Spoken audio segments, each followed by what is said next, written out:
Ladies and gentlemen, good day and welcome to the Deccan Gold Mines Limited Investor Relations Call. Please note all participants are currently in listen-only mode. There will be an opportunity to ask questions following the conclusion of the management's opening remarks. Please note that this call is being recorded. I now hand the call over to Dr. Hanuma Prasad, Managing Director, Deccan Gold Mines Limited. Over to you, sir. Thank you very much, Swapnil. Good morning to all the shareholders and potential investors into our company. It's really a pleasure to meet all of you again. In fact, we should have done this call a few days back, but because of few other issues like Saturday, Sunday, etc., we had to do this today.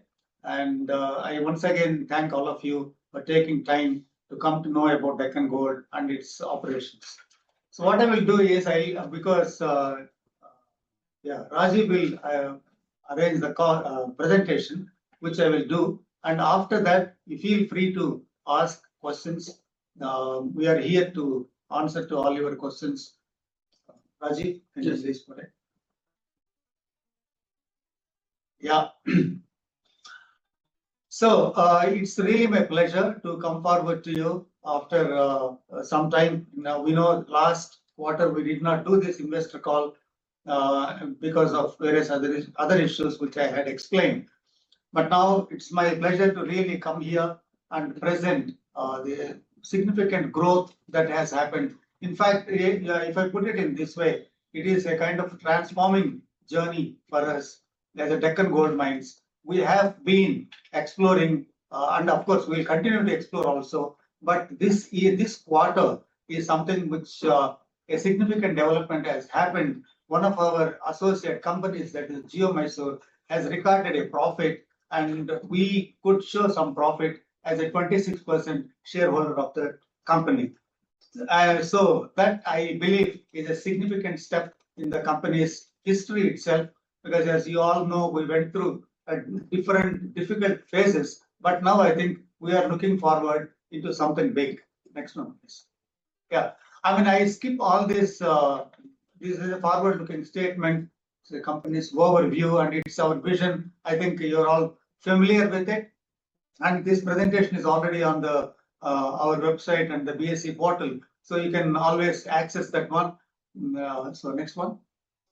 Yeah, you all know that it is listed on the Bombay Stock Exchange, and a few months back it started trading on National Stock Exchange as well. Now we still remain as the kind of first company to work on gold and critical minerals. I mean, dedicated to only to these things. We developed as a partner in the first private gold mine in India, which is first one since independence. And we are developing a gold mine in Kyrgyzstan, which is going to be commissioned in the next 2-3 months. And we discovered a gold deposit in Karnataka sometime back, unfortunately, which is in the courts. And I'll explain about that also. And we discovered this, I think, is a very significant discovery as far as a critical mineral portfolio of our company, as well as the kind of impact that it's going to have on the entire critical mineral scenario in India itself. We have discovered economic grade nickel copper PGE mineralization. Of course, we are going to drill more, and I will explain about this project as well. So, in a nutshell, we are a company with multiple projects. Couple of them are coming into the fruition. One has already come in, and the other one is coming into the production. Then we have series of projects where we are continuously working and creating the value, and with a view that in the next 2 to 3 years, we'll have multiple mines, not only gold, but also in the critical mineral segment. If you see the company structure, again, we have 26% in Geo Mysore Services, that is the Jannagiri gold project, and then we have 60% in Altintor gold mine, that is in Kyrgyzstan now, and we have licenses in Tanzania where we own 100%. Then in the gold portfolio, the Kalevala Gold, that is a Finnish company. There are 3 different project areas in it, which includes exploration as well as one mining license, which we have been pursuing.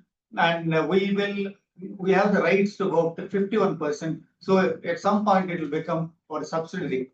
If you come into the critical mineral sector, we have a lithium tantalum exploration project that is in Mozambique, and also a copper gold exploration project in Mozambique. I will show some slides on these projects as well. And most importantly, the nickel, they actually, when they granted this from the Balukona project, they have the composite license as shown as a nickel chromium PG license. I think that is the elements that they have identified at that point in time. But our work has clearly shown that it is actually nickel, copper, palladium. That is the kind of mineralization that is present in this block, which again, in few detailed slides, I will explain. And importantly, that is owned 100% by Deccan Gold Mines, and it is not through any subsidiary, but it is 100% by the parent company itself. And the last but not the least is the tungsten project that is in Spain. I think last time also I have explained that this project is in one of the very key tungsten tin areas of Spain. Spain is actually, other than China, Spain is one of the large tungsten producer. So we are in a right place in terms of geology. We did a lot of due diligence. We are still doing the due diligence, but at the same time, we are contributing to the drilling that is happening. And we have intersected some zones that also I will show you. So this is the kind of the company structure. If I just look at the highlights of the last quarter only, that is 25-26, one of the most important things was we raised 315 crore through the rights issue. I thank all the shareholders for having trust in us and contributed towards this rights issue. And with that 315 crores, we could clear all the outstanding debts by end of March, and we became a debt-free company in that quarter. And the second significant achievement of the last quarter, the Jonnagiri Gold Project, which is owned by Geomysore Services, which is our associate company. It started generating revenue through the sale of gold from the trial production that has been happening. They have sold the gold. In fact, they have set up a refinery, and it is in fact a bullion that has been sold. And you can clearly see that they have achieved profitability, which obviously flowed into our books as well. This is a very significant moment, not only for Geomysore, but for Deccan and also for India as such, because this is the first gold project that is commissioned in India after so many years. And it is all in the news. I think you might have seen all those things. And in terms of the Kyrgyzstan project, we commissioned the gravity circuit and we started producing gold concentrates, that is the gravity concentrates. And as I would explain later, we are going to commission the Merrill-Crowe system in the month of June. That means we will start producing the small amounts of doré bar from these gravity concentrates. By the end of July, we will have the full-scale leaching circuit, which would take us to the peak capacity of about 1 kilo per day. I'll come to it later. And also another significant achievement that we have in the last quarter is we discovered nickel, copper, platinum, palladium mineralization in Balukona project, which I firmly believe that it is one of the significant steps in terms of the company. It will take the company a long way into the future. Of course, subject to some more drill hole results. I will show some drill hole results. In fact, we have announced it to the market, the first drill hole results as well. So these are the highlights. These are the achievements that we have made. And as a management, as a technical team, we feel very proud to what we have done in the last quarter. Next, please. So I will get into the update on each and every project. I will not prolong too long.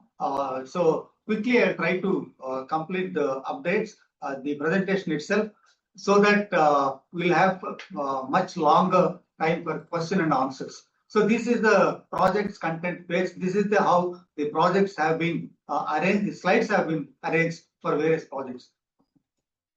This is the project summary. What's the kind of stake that we have? What is the metal that we are exploring? What are the possible resources that we have?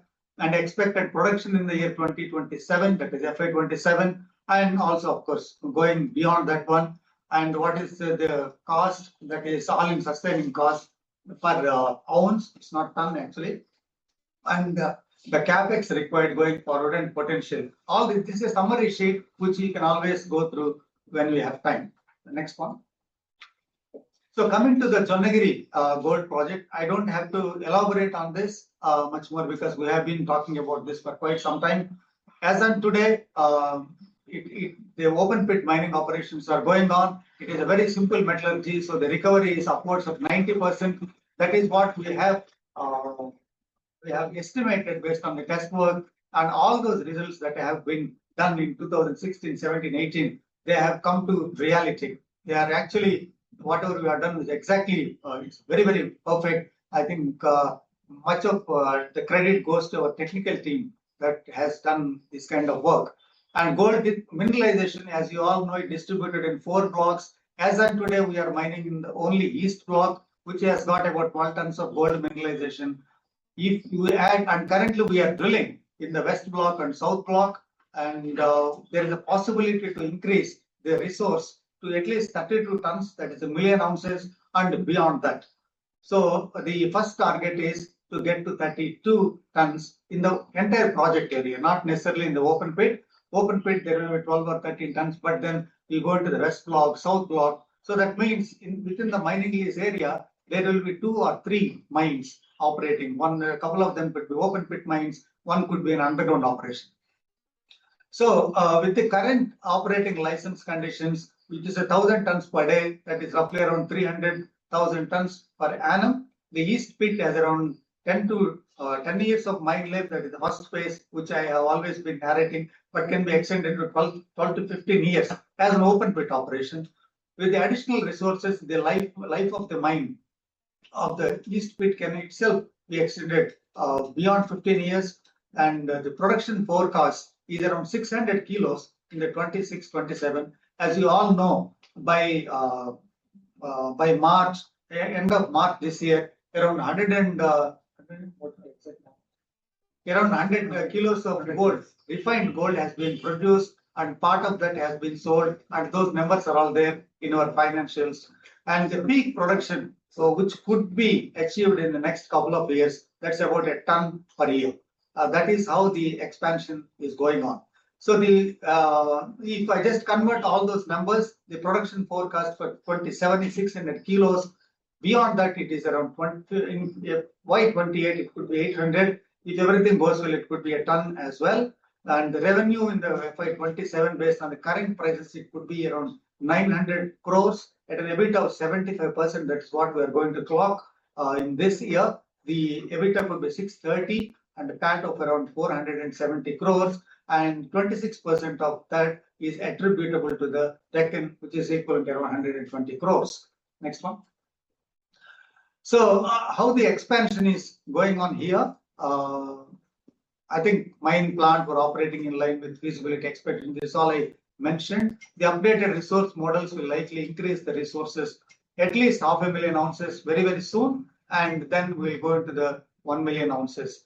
10 drill rigs are on site and which are operating in the south block and also in the deeper mineralization in the west block, with a target to achieve 1 million ounces, that is about 32 tons in the next year or so. And at the same time, the expansion for the higher capacity beyond the 2,000 tons per day, because at 1,000 tons per day, our production capacity would be anywhere around 500 to 600 kilos. But to increase, to go to the 1 to 1.2 tons, we need the plant to be expanded, and that expansion would require certain permissions, particularly a public hearing would be required, and the files are moved in that particular direction as well. So that in the next 6 to 8 months, we'll have a clear idea on how much expansion is going to happen, which would reflect in the figures of FY28. And the few other things I would like to add on this project. I mean, I don't have to keep repeating that this is the first gold project in India, but it has attracted a lot of, it has created a lot of oomph in the state, in the country as well, because this is a project which is coming in the right time into the production, and where India, there is a lot of debate that's going on the gold purchases and so on and so forth. as a company, we always believed, and we have been articulating through various media channels, that India should be self-sufficient. Self-sufficiency is not that easy for a country which is importing 800 tons of gold, but at least the whatever the mines that are available, they should speed up and put them into the production as early as possible. That's what we are trying to articulate to the government as well. So next one. So that is about Jonagiri project. I'm happy to take any questions on this as well. Then coming to the next one, that is the Kyrgyzstan project, where we have 60%. So that's our direct subsidiary. And as you all know, we have these are some of the statistics. This project, we have been expanding the processing facility and also adding the leaching circuit to it. And most of the work is completed. Some amount of work is still left out. Till the first week of March, there was a lot of snow on the site, so we could not do some of the construction work. But at the same time, we have been running the plant to get to the concentrates. So this project is also on the track. Recently also we have announced, we have released the timelines for this project. Now, closing up to by August, we'll have the inauguration of this entire operation. So the production forecast for FY27, we have taken a conservative estimate of about 160 kilos. If you start in the month of August, that's how it's going to look like. But FY28 will get to 300 to 350 kilos. Now, so you may have a doubt that during winter, is this going to be operational or not? From the next winter onwards, it's going to be operational. It's because we have underground water pipelines that have already been built, and most of the infrastructure here, that includes the leaching tanks and thickeners, all those things will be covered under sheds. It is not going to be open area like in Jonagiri. Here, because of the extreme winter conditions, we are covering everything up, except the gravity circuit, except the crushing circuit, everything will be covered. And of course, in the crushing circuit, you don't require the cover because it's not a wet circuit in any case. That's a dry one. So if in FY27, based on the current prices, we could get to 300 crores of revenue, and the PAT, which is roughly around 100 crores, and attributable PAT to Deccan would be 60 crores. So the revenue also will be picked into our books, consolidated in our books. And these timelines, as I mentioned, one of our releases that we have mentioned, we are going to start doré bar production through intense leaching circuit that is going to be established in the first week of June. So by second week of June, we start seeing some doré bar from the available gold concentrates, and by end of July, we will have the complete leaching circuit of the large scale, and the tailing dam. That is where a little bit of construction was required. In the winter, we could not do it, but it's now going on war footing. It will be ready by end of July. And so from August onwards, we will have full-scale commercial production. Next one. Yeah, this is what I have been telling. Gravity circuit is commissioned. Merrill-Crowe circuit, that is intense leaching circuit, will be commissioned in June, which will allow production of doré bar from the gravity concentrates. Leach circuit and tailing dam facility work is in full swing. Actually, 130 Indian experts are now working with a large local team to accelerate the work. The full-scale production by August 2026. Inauguration is planned either on 15th of August, which is our Independence Day, or 31st of August, which is the Kyrgyz Independence Day. And investors and shareholders will be informed in advance, of course, once the date is finalized. The plant will initially operate with the existing tailings. This is as number of times we have articulated to our investors and shareholders that the best part of Kyrgyz project is that there is about 1.6 million tons of tailings and low-grade stockpiles which are readily available. So once we have the leaching circuit established, we can simply use these tailings and low-grade stockpile for the next 4 years without doing any large-scale mining operations. So that will significantly reduce our mining OPEX. So our EBITDA numbers will be quite good. Though we are sharing 17% revenue with the government company with whom we are in a joint venture, but because of the low OPEX, the revenue, the EBITDA and the PAT would be reasonably good. That's what I can say. And apart from the tailings and low-grade stockpiles, we have also been working to increase the mineral resource within the pit. And our team has just prepared the revised resource estimate, which is going to submit it to the State Reserve Committee by the end of June. At the same time, we'll do the revised mine design and life of mine plan. That will be done in by August 2026. Why we have been doing all this? After 5 years, how the mine is going to be operated, what is the resource, how best we can plan and extract material from the mine, from the open pit mine.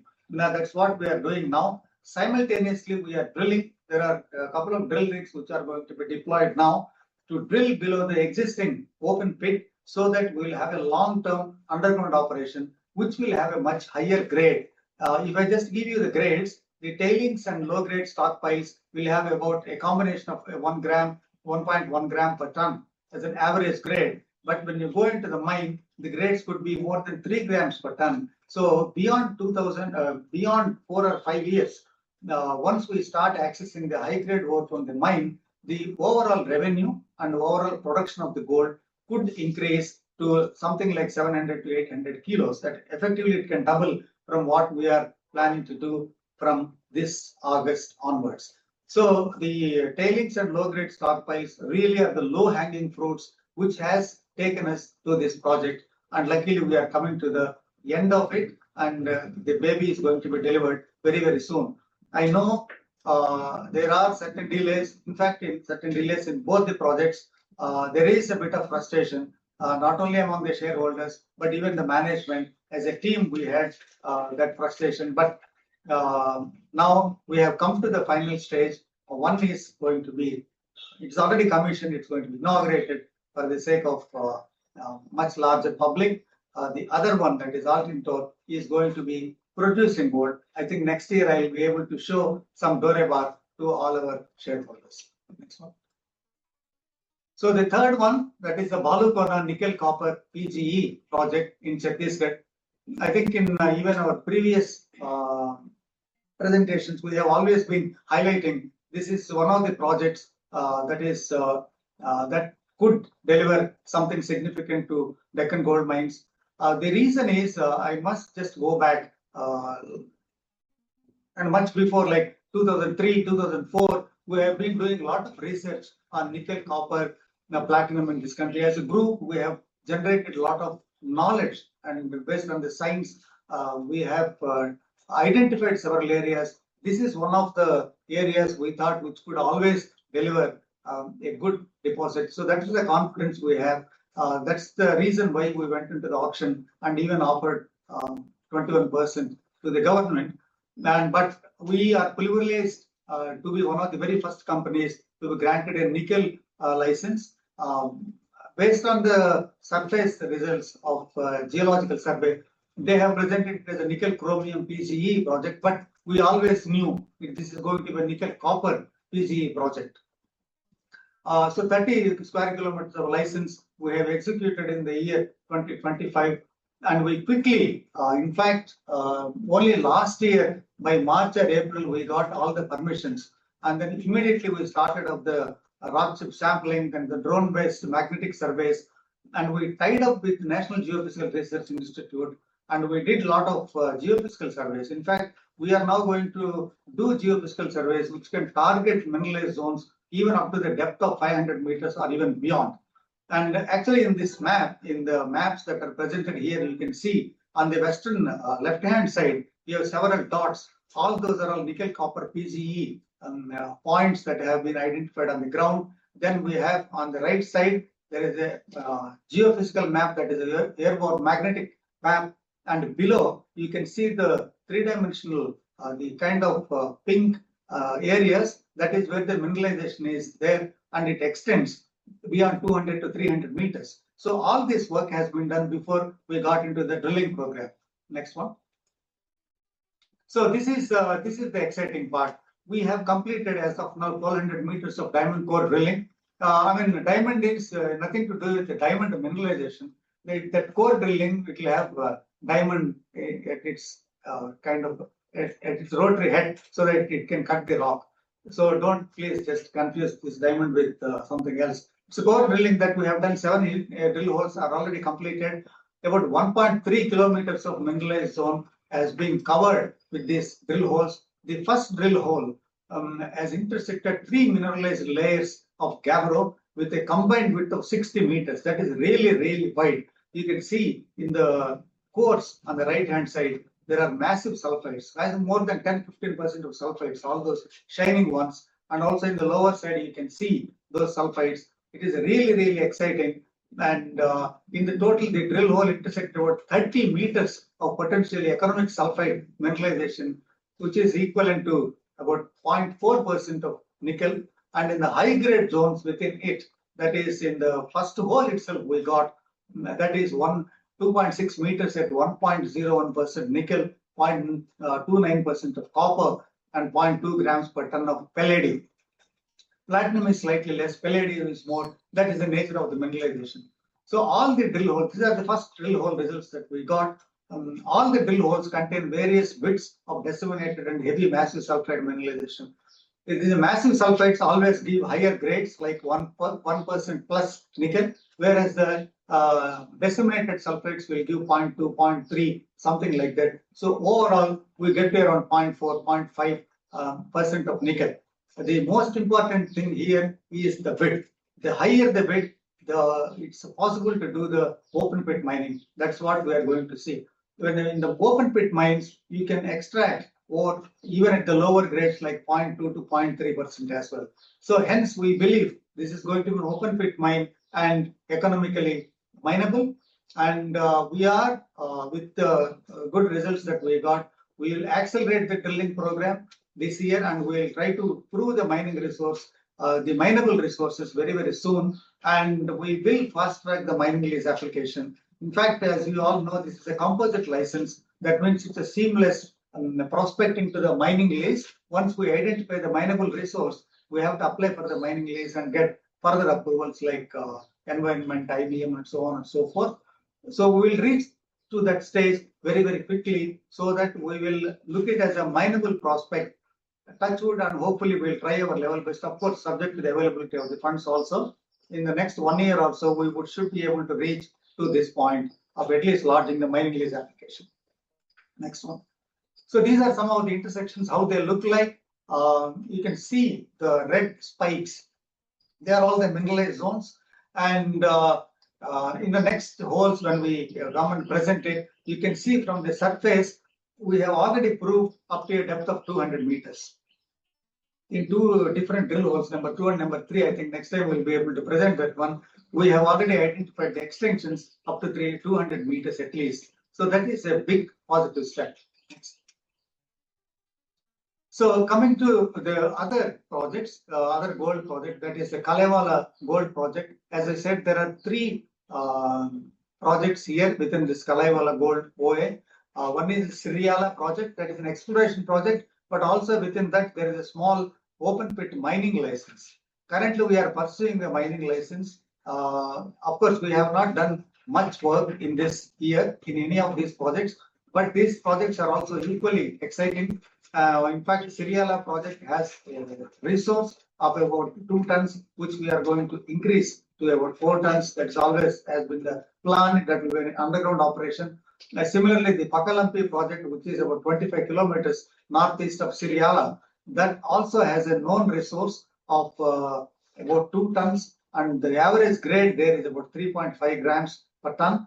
Similarly, the last one, Korpi, the project, that has 4 zones that have been identified. So far, no drilling has been carried out in this project. So as a group, these 3 projects would be able to deliver about 6 to 7 tons of gold for us. And we'll have, the idea is we'll have a central processing plant and ore will be taken from all the 3 projects, 3 mines into a central plant.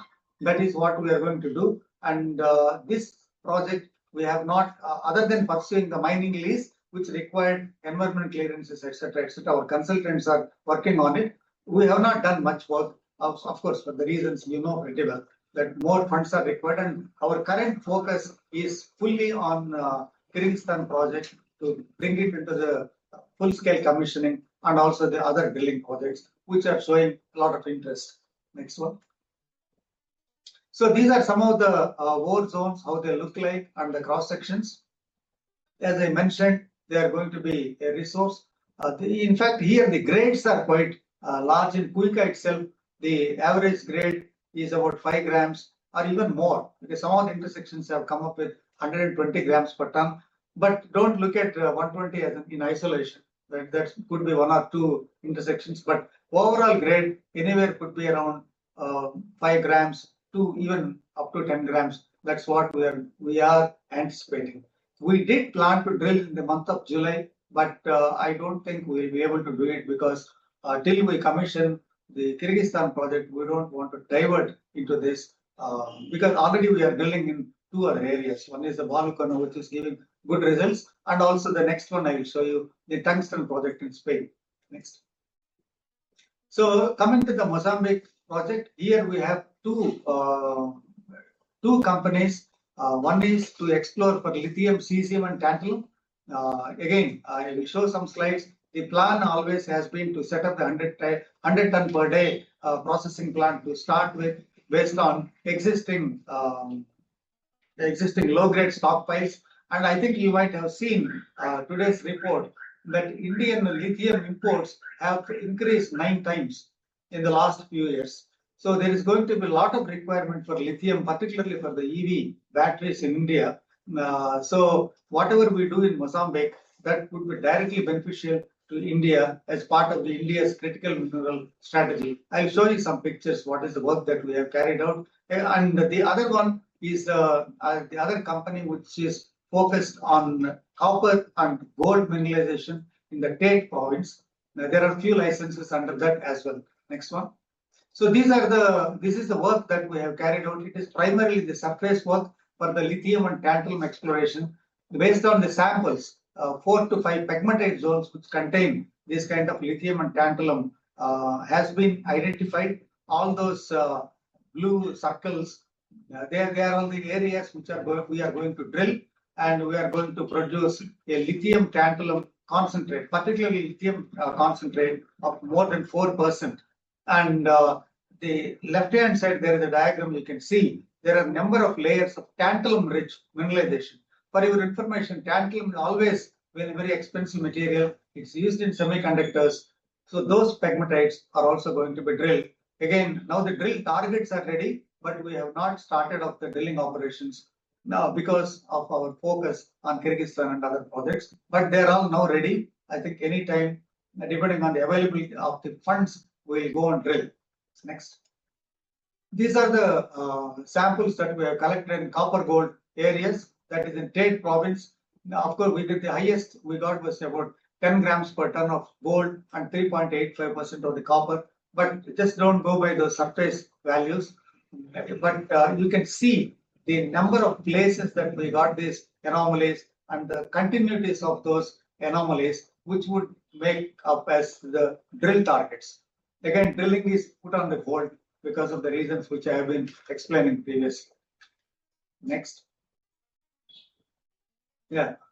This is the Logrossan tungsten project. You all know that we have entered into a MOU through our Dubai entity to review the project. We always have in our mind, we wanted to acquire this project. We have entered into MOU, and currently we are finalizing the final agreements with them, through which we are negotiating to get to 95% through different phases of funding in this project. As a test case, we have started drilling in this project. Previously, there were some drill holes which gave about 8 meters at 0.32% of tungsten, and also 3 meters at 0.42% of tungsten. And 1 meter gave about 96.2 grams per ton of gold. It is in fact a gold tin tungsten project. That's how this needs to be seen. There are some RE targets, but those potentials we do not know. If you look at the picture on the left-hand side, lower side, you can see those dots. They're all the tungsten minerals that have been seen in the drill course itself. On the top right, you can see the previous drill holes where the red spikes are all the intersections of the tungsten mineralization. So roughly from the surface up to 300 meters, presence of tungsten mineralization has been identified. We are waiting for the results. Next slide, please. So this is initially the objective is to get a 51% stake by spending 1.76 million euros, and then this investment could be done either through our Dubai subsidiary or directly from Dubai itself. From India itself. Then it becomes direct subsidiary of the Indian entity. The drilling program has started to test strike and depth extensions of mineralization. So far, 4 holes have been done, about 1,500 meters have been completed to date. All holes have intersected tungsten and tin mineralized zones of varying thickness. Essay results are pending. Probably in the next week or 10 days, we are going to get the results. Then we will announce those results to the market as well. But you can see the drill cores. All the shiny specks are the tungsten mineralization. Actually, on the tungsten mineralization, if you put UV light, they'll all reflect like this. That is immediate detection of tungsten from the drill cores without taking them to the lab. That's what I presented here. And the program is reasonably wide space drilling, resource declaration, subject to the geological variability of the tungsten grades. So I think next week we'll have a clear picture about this project. But we are equally excited. I mean, this could be like our Balukona in India. This could be a tungsten tin project in Spain. This could also deliver a lot of value to Deccan. Next one. So I will come to the other projects. I think most of you would like to see what is happening in Ganajur. You all know that our writ petition is there in front of High Court, and we are also following up with Supreme Court. There are we are impleaders along with the Indosil case. Before the court was adjourned, I mean, for the holidays, that is before the holidays, there were few hearings that were held, and I think most of you are familiar with what the Supreme Court judge that time he was commenting on. But more than that, after this court holidays, again, there are going to be detailed hearings. We are in fact in touch with Indosil team as well. Hopefully, we'll devise a common strategy and take this project, the court case forward once the court is opened. And at the same time, you all know what's happening in gold mining sector in India, and really with the gold in India. Prime Minister asking the people not to buy the gold, and then putting a lot of restrictions on the imports, etc. So there is a definite need for the development of gold mines that is already proven in this country. So on that basis, we have been approaching the state and central governments through various means, through various contacts in the last 1 week. And we have also increased our articulation through the media and through various other means. So hopefully, this may be the right time that the government of India probably would recognize that there is no point in holding the already proven mines under the litigation. They may find a way. I mean, it's just a hope, but I assure you, the management is fully working with both state and central governments and various other means to get to a logical end on this particular project. Of course, this is a very, very important project in terms of, I mean, if I start in terms of the emotions, because this is the one which we discovered and then unfortunately we lost, and also in terms of value, the EBITDA of this project could be twice that of Janagiri, because the grades are very high in this particular project, as you all know. So that's about Ganajur project. And the last, the Tanzanian project, last year we did a lot of sampling work, at least in 3 of the licenses. The results that we have got, though there are good spot values, but the continuous zones could not be identified. So whereas in other 2 areas, we have identified extensions. So in the 3 tenements, we have relinquished, and 2 of them we have retained. But because of this, not able to identify the continuous extension areas, our focus on Tanzania exploration is relatively reduced, and also because there are results coming from various other projects. we have not put full focus, and of course, funding is another issue also. So probably in this year, we'll go back and do more exploration in the two tenements where we got encouraging values. But one thing I think our investors and shareholders also need to understand, in any exploration projects, the success rates are not always going to be 100%. It is actually 5 to 10% if you say take it on the global stage. But we should be very proud that whatever the project that we have taken, we are really taking it to the next stage. Particularly, I can say about Balukona project and also the tungsten project. The moment we started drilling, we are getting the results. So that I think our success rate as a company is significantly high.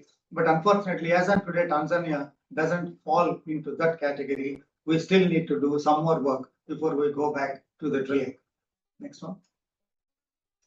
So I think last 2-3 slides, the financial overview. The rights issue, we have raised about 315 crores. The funds dispersed, the fund disbursement is as follows. We repaid all the debt, that's about 219 crores. A large part of it is, of course, is to the Hira Group and Godavari Power and Ispat. Then we have invested 32 crores out of that 315 into the Kyrgyzstan project. And then we had to invest another 55 crores, which has been actually earmarked for the Kyrgyz project to complete the Kyrgyz project. That 55 crores we had to invest into the geomaster services to maintain our 26%, which we did. And I think that is a very, very good decision considering the importance of the project, and having a key 26% is very important for us. So management took the decision and taken the permission from the shareholders to divert the funds, which have been originally allotted for the Kyrgyzstan project, and we invested into the Geomysore rights issue. As a result, we find a certain deficit in terms of funding. So we require up to 100 crore. I mean, at least minimum 60 crores we require to complete that Kyrgyz project. That is where we have been talking to a few investors. We are hopeful that we are going to close it very soon. Next one.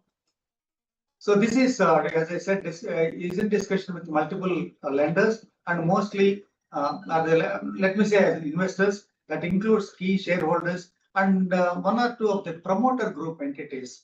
Some of the key persons in the promoters, they have also come forward and they are willing to do either debt or equity funding.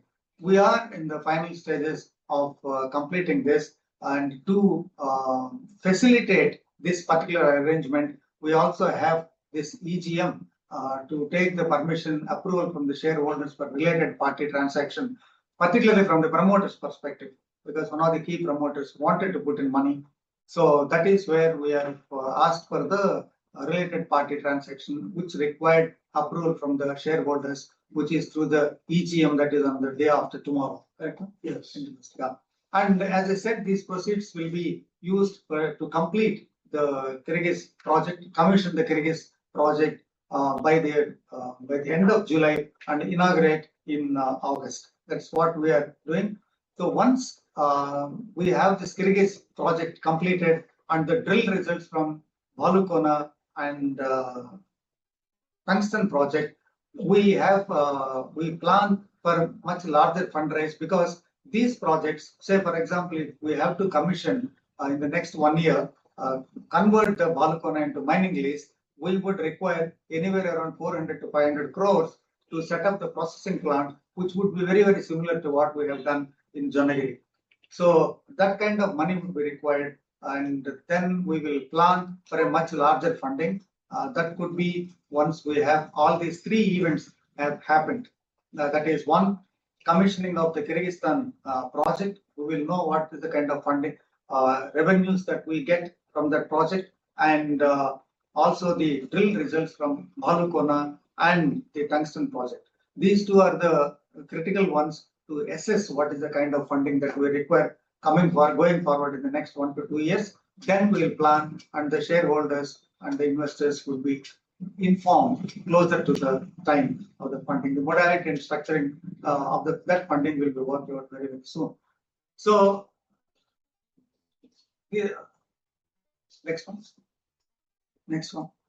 So with all these developments happening, I think by 2030, this is what we set ourselves to achieve the increase in the gold production in Jonagiri to 1 ton per annum, and increase in the Altin Tower gold production to almost close to 1 ton. It could be around 700 to 800 kilos. That's what I believe, at least in the next 3 to 4 years.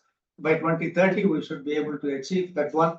Develop India's first nickel copper PG mine, that is the Bhaluka. Now we are very confident of it. Commence production from the lithium tantalum, and if possible from copper gold in the Mozambique project, and probably get into the production in Finland. By 2030, we may be very, very close to the production in Finland, and tungsten project in Spain as well. So at least we'll have 2 to 3 gold mines operating, probably a couple of critical minerals operating by 2030.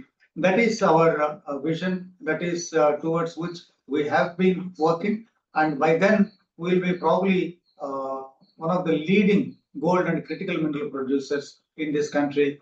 And with all your support and support from the rest of the team members and the board, management is confident that we would be able to reach to this point by 2030.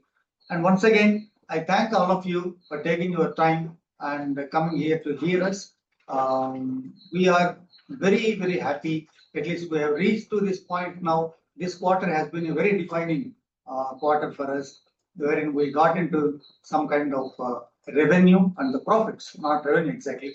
The profits we were able to show.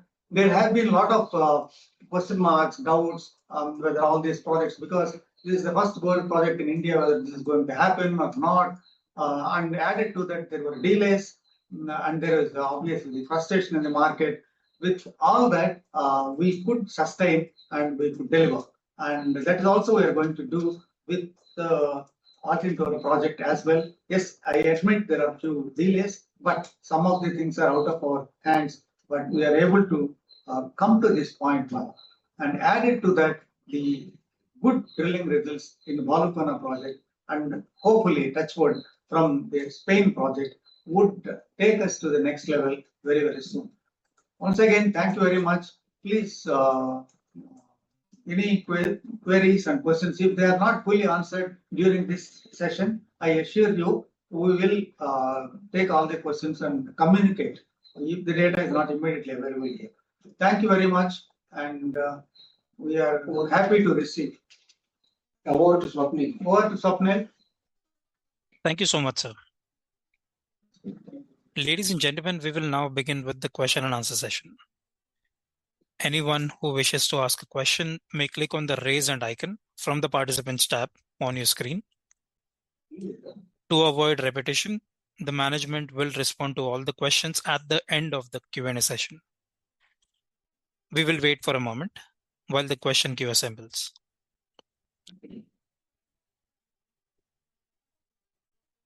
We take our first question from Aditya Butra of Avora Advisors. Mr. Putra, please go ahead.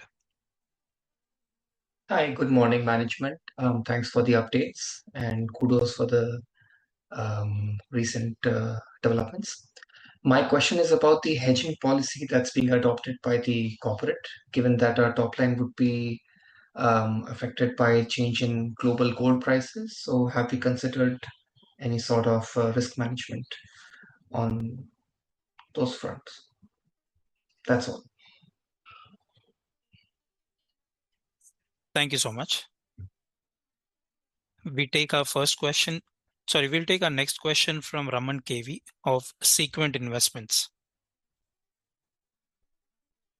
Hello, sir. Can you hear me? Yes, please go ahead. So, I have a few questions. One is, I just want to understand, because it's we are into mining of gold. Is there any duty or government tax that we have to pay in respective areas like India as well as out of India, and what percentage of revenue is that? One is that, and second one, I just want to understand the unit economics. Like, if we have to mine and produce 1 ton of gold, how much of that, out of that, assuming the current gold prices at LME, how much will be, what percentage will be your gross margin in that mining process, and what will be your other expenses? I just want to understand the revenue to EBITDA flow of your gold mining business. Thank you. Thank you so much. We are taking our next question from the line of Churchit Malu of Genuity Capital. Please go ahead. Hi, sir. Am I audible? Yes, please. So I have few questions. So firstly, just aren't we facing any issues regarding production due to crude prices? First, second thing, in the other income, what's the breakup? Like, can you just give me the breakup of other income? Third question is, to whom we are selling this gold? Like that product we have produced 100 kg of gold, right?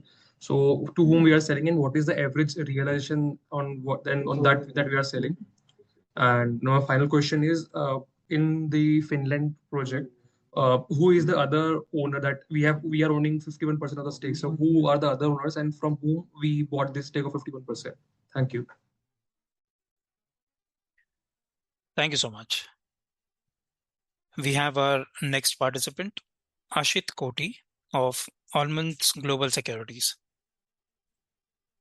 Ashit, please go ahead.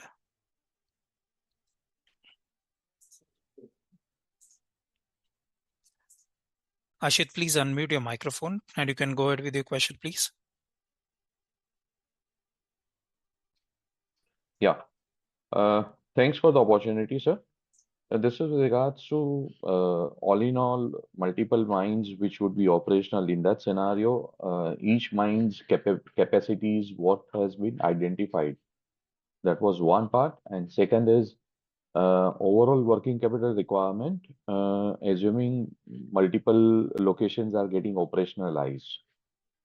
And the third one was if we are going to, are we going to sell gold as a gold bar or as a gold coin, or how exactly our selling proposition is going to be?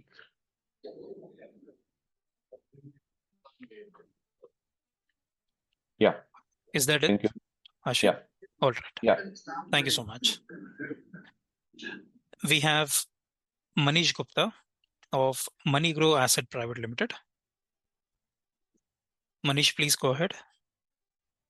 Hi, thank you for the presentation, management. I have a few questions, all linked to one common theme on the cash flow side. So my question is that, as you rightly said, you need around 100 crores for Kyrgyzstan. I want to understand, will any funds come from the Geo-Mysore project through dividends or any such thing, or maybe some other value unlocking of Geo-Mysore through an IPO, etc. On the Kyrgyzstan side, this 100 crore is needed. You said the inauguration is sometime in August. So only 3 months are left from today. So 100 crore is needed in these 3 months itself for some major construction out there, or because I'm confused, you said that is needed to operationalize the project, or do we need it after the project is operationalized to add more capacity? If you could clarify. And same way, once the capacity is up and running, maybe by end of FY27, can we expect any fund inflow in the form of dividends or any other format from both Geo-Mysore and Kyrgyzstan? Because, Balukona also needs around 400 crores to reach a level of mine lease application. So how do we, cross this problem so that we can expedite Balukona? Because unless we expedite that, we won't be able to pursue. So it's like a chicken and egg situation. So that's my question. Thank you. Thank you. We have Viraj Mahadevia of MoneyGrow with his question now. Viraj, please go ahead. Hi, Hanuma. Congratulations on the journey so far in a funding constrained environment. Fantastic job by you and the management team. Just to get a sense on the Spain, tungsten, and Balukona nickel, copper, palladium projects. What could be the potential revenue generation of these projects 3 years from now? If it's going, I mean, based on the results you've seen, if you can just give an indicative range of the kind of revenue that can be generated from these two projects. My second question is there a chance that you could accelerate the Jonagiri project ramp up to 1 or over 1 ton over the next 12 to 15 months? Is that within the realm of possibility? And I think that's about it. All the best. Thank you so much. We'll take our next question from Amish Kanani of Novais Investments. Amish, please go ahead. Yeah, hi, sir. So congratulations on the achievements of last couple of quarters. So my question is one, we have seen these projects, a couple of years back also we had some expectations and, you did mention there was some frustration of, not achieving these on time. So first question, sir, when we are seeing a delay in projects, is it because of the resources, which is say money, and or the operating environment of those mines, which is taking little more time than what we are say targeting? I understand we should target aggressively and then maybe we can miss a couple of quarters, it's okay, but the point is, one, is it only money, capital, which is we may now be able to get more, or it's even the resources on the ground, manpower, and or operating license conditions and stuff like that? What are the constraint of reaching milestone? And in that context, sir, if you can give us some sense, you are sounding quite bullish on Balukona. In FY30 2030 slide, we're not getting a sense of how do we look at Balukona in terms of actual commercial production, or maybe even initial drilling where we start some beta production. What is the year which we should look for, which probably could be our next big trigger for production and revenue? Thanks. Thank you, Amish. We have Imran Ghani, our individual investor, with this question. Imran, please go ahead with your question. Yeah, good morning, everyone. Can you hear me? Yes, please go ahead. Yeah, I must congratulate to the Deccan Gold team. To be honest, I was frustrated earlier, but now seeing the developments, I'm very happy. And thank you, team Hanuma and all. I have very few questions because everything is cleared. Hanuma mentioned that some key shareholders, oblique promoters, are interested to give us debt or take some equity. Are these Australian promoters or shareholder? Please provide the details if possible. Second, that we were debt free a few months ago. Now again we are going for debt. Then we will be debt ridden. Can't we go for a preferential allotment or private placement? And the third thing, that are there any hurdles visible for Kyrgyzstan? That's all. Thank you so much, Imran. Yeah, thank you. We are taking a next question from Chirag Khandelwal, who is also an individual investor. Chirag, please go ahead with your question. Yeah, hi. Congratulations, sir, on the commercialization of Jonagiri and the drug discovery at Balukona. I wanted some color on the regulatory and operational timelines for Balukona. So, assuming all goes well, by which calendar year do we realistically estimate to submit a formal lease application for Balukona? And also, if the management can give some color on the timeline for tungsten. Thank you. Thank you so much, Chirag. We'll go with our next individual investor, Mr. Aniket Gogate. Mr. Gogate, please go ahead and unmute your microphone. Hello. Yes, please go ahead. Thank you for the opportunity. My first question is around, can we allocate more funds to Kyrgyzstan project itself and start underground mining project? And addition to that, what could be the capex requirement for the same? This would be my first question.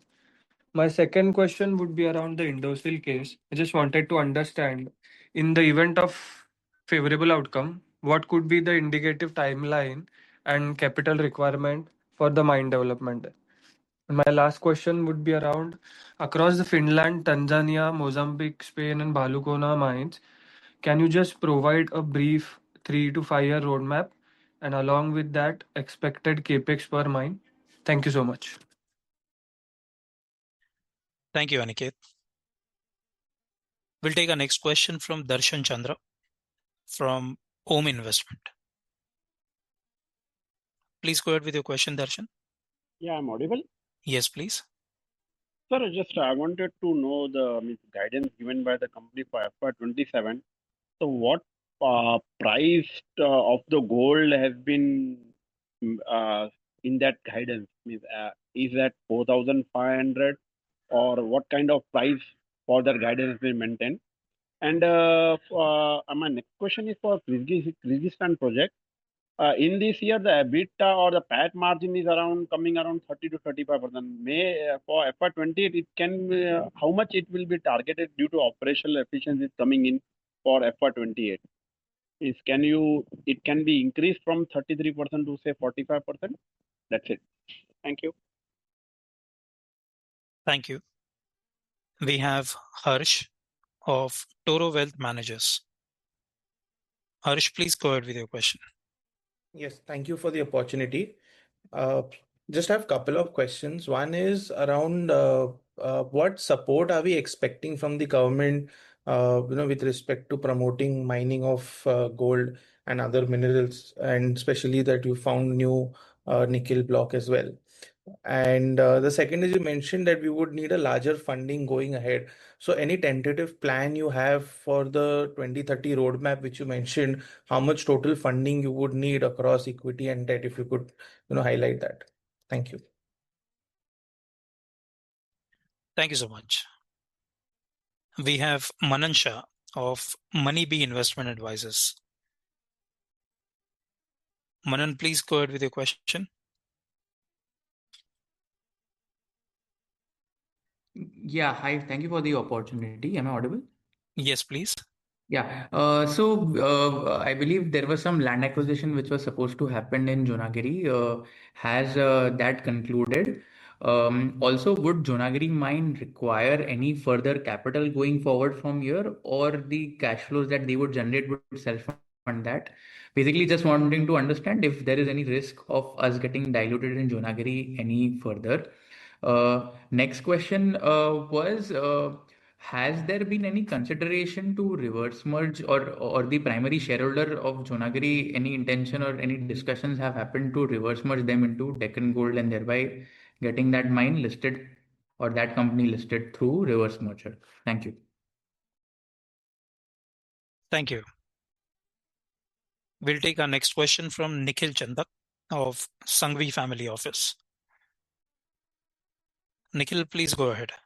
Yeah, my first actually suggestion or request would be that at least in your presentation and investor communication, please do include some contact details. It's almost impossible to reach out to anybody in the company to ask even basic questions on the company. So, contact details or some email ID where somebody would respond, that would really help out. The second part was, a lot of your projects are actually outside India, and each will be governed by its own rules, regulations in terms of royalties, in terms of repatriation of funds, and so on and so forth. Even on the India front, there will obviously be a royalty element. So if some details could be provided on these projects, so when you give an EBITDA estimate, how do you really come on that EBITDA estimate? What are the risks to it? Is there an upside, downside risk, or at least some sense on what royalty rates and cost of of the operations are? And the third one is, just wanted to clarify. So, on the rights issue, you mentioned that groups like Godavari and Lloyds and so on and so forth had participated. So just wanted to understand, are they still strategic investors in the company from the promoter's side or from the company side? Or are they still partners with Deccan Gold, the likes of Godavari Power and Lloyds Group? Thank you. Thank you so much, Nikhil. We're taking a next question from Kunal Shah of Heartwood Financial Services. Kunal, please go ahead with your question. Yes, good afternoon. Can you hear me? Yes, please. Very good afternoon. Congratulations to the team, Deccan Gold team, and thank you for giving me this opportunity. I think the previous people have just asked the same question which I also wanted to ask. FY27, going by your numbers, the profitability for Deccan Gold would be around 180 crores. So just wanted to get an idea for FY28 to 30. And the second question, the promoter you mentioned, which is willing to give the debt and equity, is it the Australian promoter or someone else? Thank you. Thank you, Kunal. We have Jhalak Jain of Chhattisgarh Investment Limited. Jhalak, please go ahead with your question.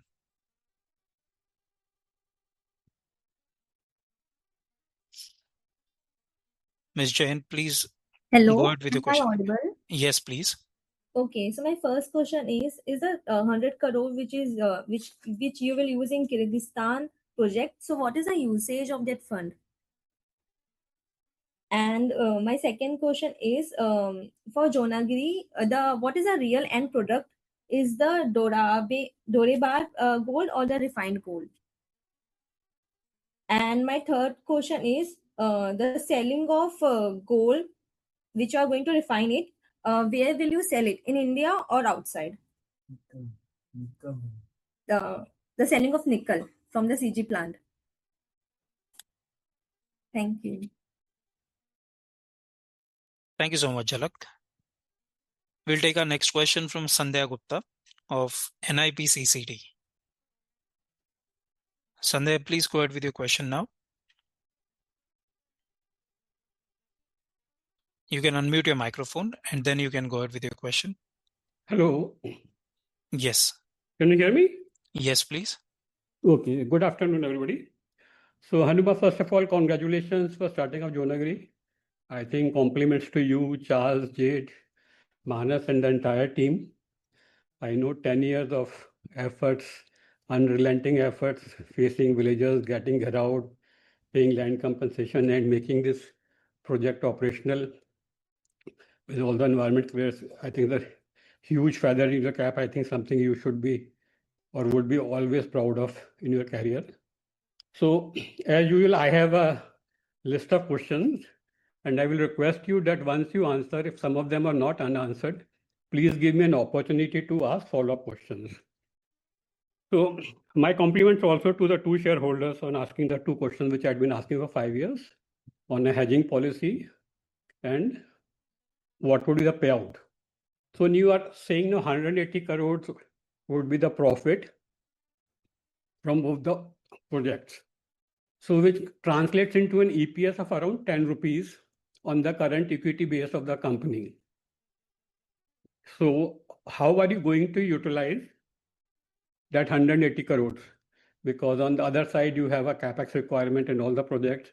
I had tweeted to you over 2 years ago that you need to raise 1,000 crores by various means, QIP, FPO, rights, QIP. Of course, you did the rights, you did that first. So I want to know what is your vision now for, because you yourself are saying some 500, 700 crores requirement. I want to have a clear blueprint on how you are planning to raise the money, apart from what is coming from the promoter group. Now, during my multiple visits to Jonagiri, I once again give compliments to the entire team. You have a your biggest strength is your people, which you never, advocate, which I say you should be advocating, because the kind of geologists and people who are in the project team, excellent bunch of people, and they having implemented two projects, My question to you is, which we have discussed earlier also, you said that this team can now go and implement a project anywhere in the world. But I don't think after you complete Kyrgyzstan by say end of the year, you have any other projects to be executed in next 12 to 18 months. So what happened to these guys? You leave them, or they would be on the rolls without any work because there's no major project for implementation with you at the moment.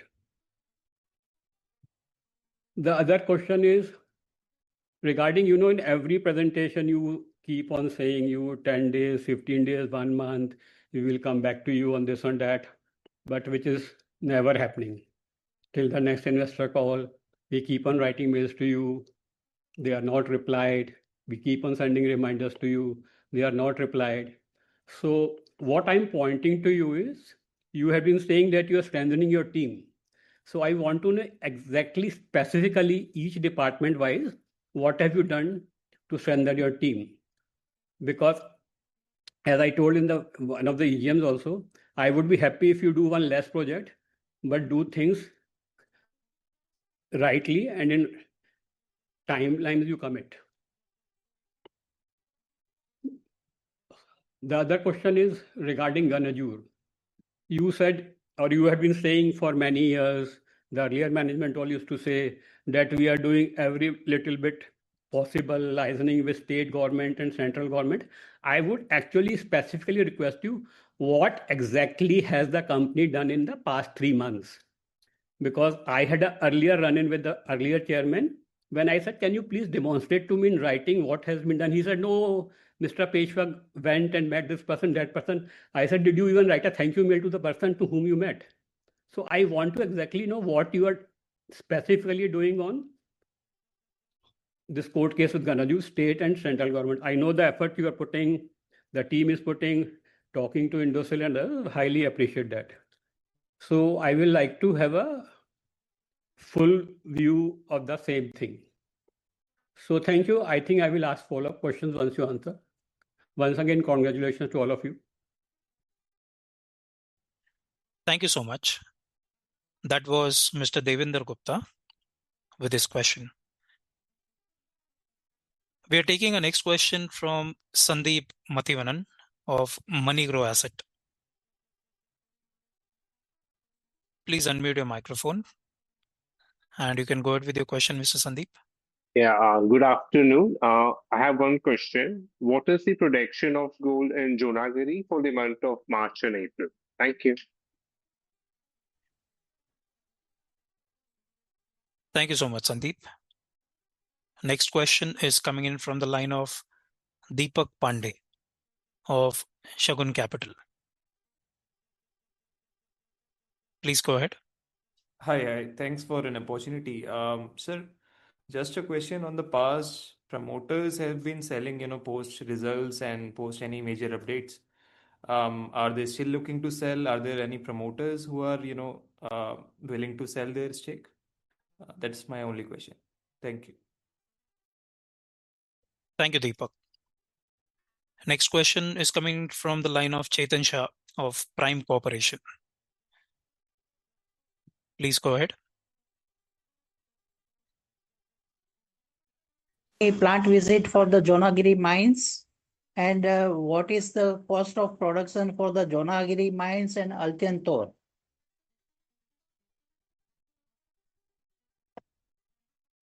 Thank you so much. We have Rajiv Agarwal of Sterling Capital.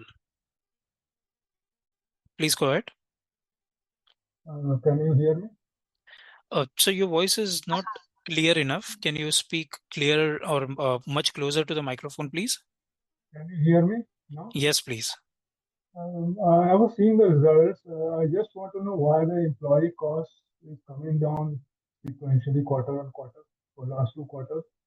And I am noticing a big increase in other operating income compared to last year. So what constitutes this other operating income? That was my first question. My second question is regarding the this Altatone project in Kyrgyzstan. So can you just what will be the revenue sharing you will be doing with the government there, and what kind of royalties and other taxes we should consider?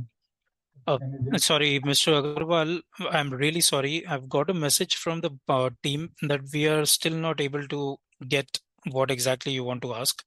It's not clear enough, sir, your voice. did you hear my first question? Sorry, sir, we couldn't hear that as well. Okay, just hold on. Sure, sir. Now I am audible? Yes, that is much clearer, sir. Can you go ahead with both your questions, please? Just wanted to know, I was seeing the results, so I just noticed the quarter-on-quarter decrease in employee expenses and for last 2 quarters, and I have noticed a big increase in other operating income. So can you just give me an explanation for why other operating income has increased so much? And my second question is regarding the Alpha project. So can you explain to me what percentage of revenue would you all be sharing with the government there, and what are the other taxes and royalties involved? Thank you. Mr. Rajiv, I would request you to please rejoin the queue and try one more time because we are still not able to hear your questions clearly. Okay, I will Please. take the Sure, sir.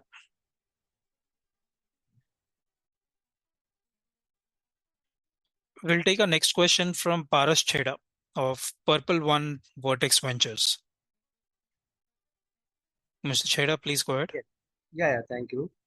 Sir, congratulations for the tremendous effort and the exemplary, performance in terms of getting these mines close to production or actually producing mines.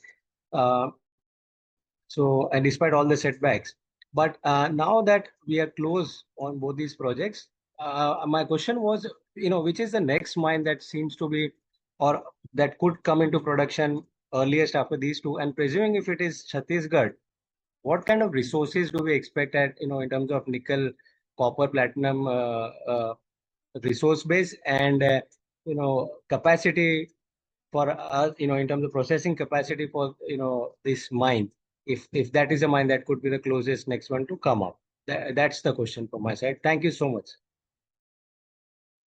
Thank you, Paras. We have a follow-up question coming in from Charchit Malu of Genuity Capital. Charchit, please unmute your microphone and you can go ahead. So just quick question. Since we are generating a good amount of money like in FY27, FY28, so can't we fund our capex as the promoter mentioned of 100 crore capex from internal accruals only? So secondly, sir, in the nickel copper project, so what percentage is it from nickel, and can you just give the distribution of nickel copper and the other rare earth metals? And since we have, my third question is then when we mine the gold, what sort of other metals or anything that we come with that, and is it sellable or not? So that's it. Thanks a lot. Thank you so much. Ladies and gentlemen, that completes the question session. We request all the investors, if they have any queries which are unanswered, you can raise your questions and address it to info@deccangoldmines.com. I'll repeat that.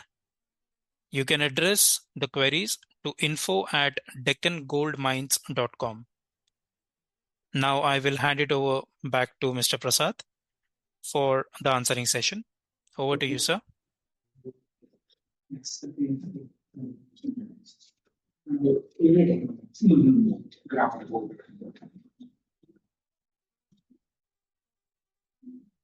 Thank you very much once again. I will do my best to answer all these queries.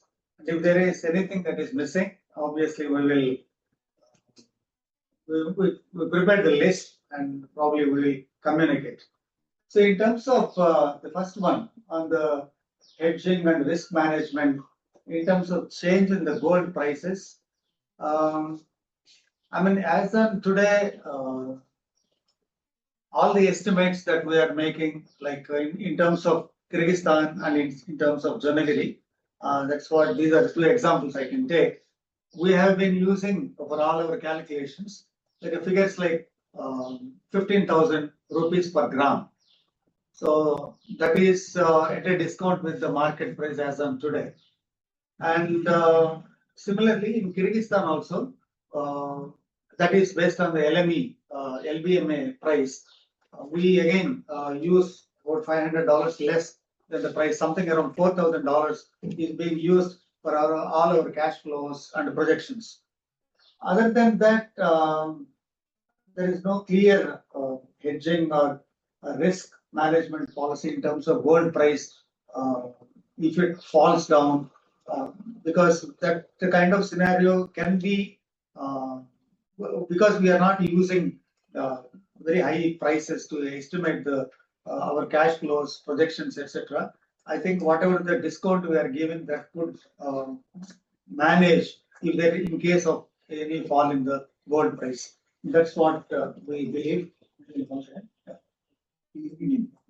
Yeah, and in terms of duty that needs to be paid to the government. See, in India, because the Jonagiri mine is one of the oldest, like in 2013 it was granted, so it comes under the previous regulation. So we pay 4% royalty to the government of Andhra Pradesh, and another 1.28%, which is split between state and center in the form of district mining fund and also National Mineral Exploration Trust.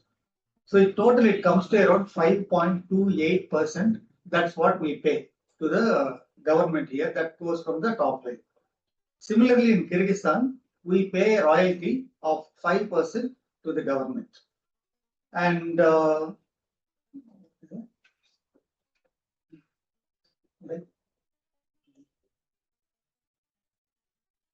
just a second.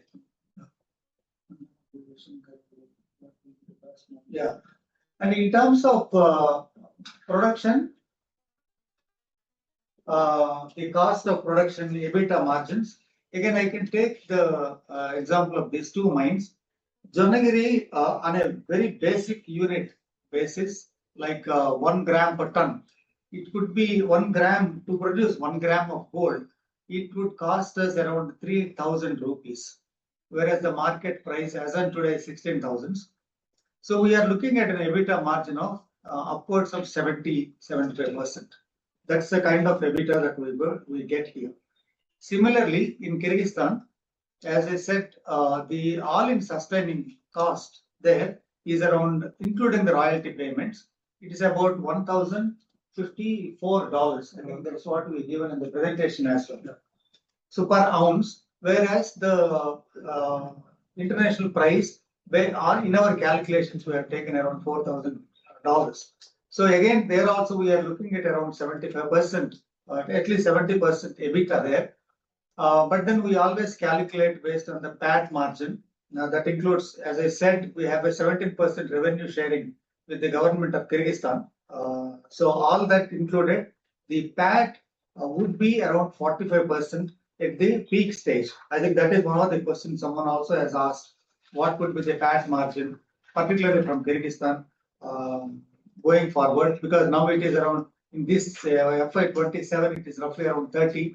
But going forward, it would be between 40 and 45%. That's the kind of margins that we are looking at. Any issues regarding production due to crude prices impact? I mean, it is not really. Actually, what happens as of today, it's not happening much. See, in Kyrgyzstan, the crude prices are not moving very significantly. Of course, there is a slight change. There is no doubt about it. And it has been continuously supplied through Kazakhstan. So their fuel prices actually are less than India. So a slight increase obviously will impact our overall cost, but I believe it could be less than 5 to 10% in the overall price, less than 5. That's what I think. But at the current price increase of 4 to 5, rupees only in India, and also in Kyrgyzstan, that is about 2 to 3 soms. I don't foresee a significant impact on the gold price or cost of production, in fact.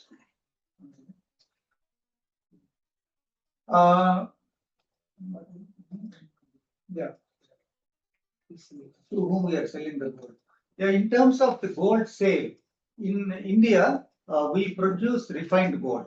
It is not the Dorebar.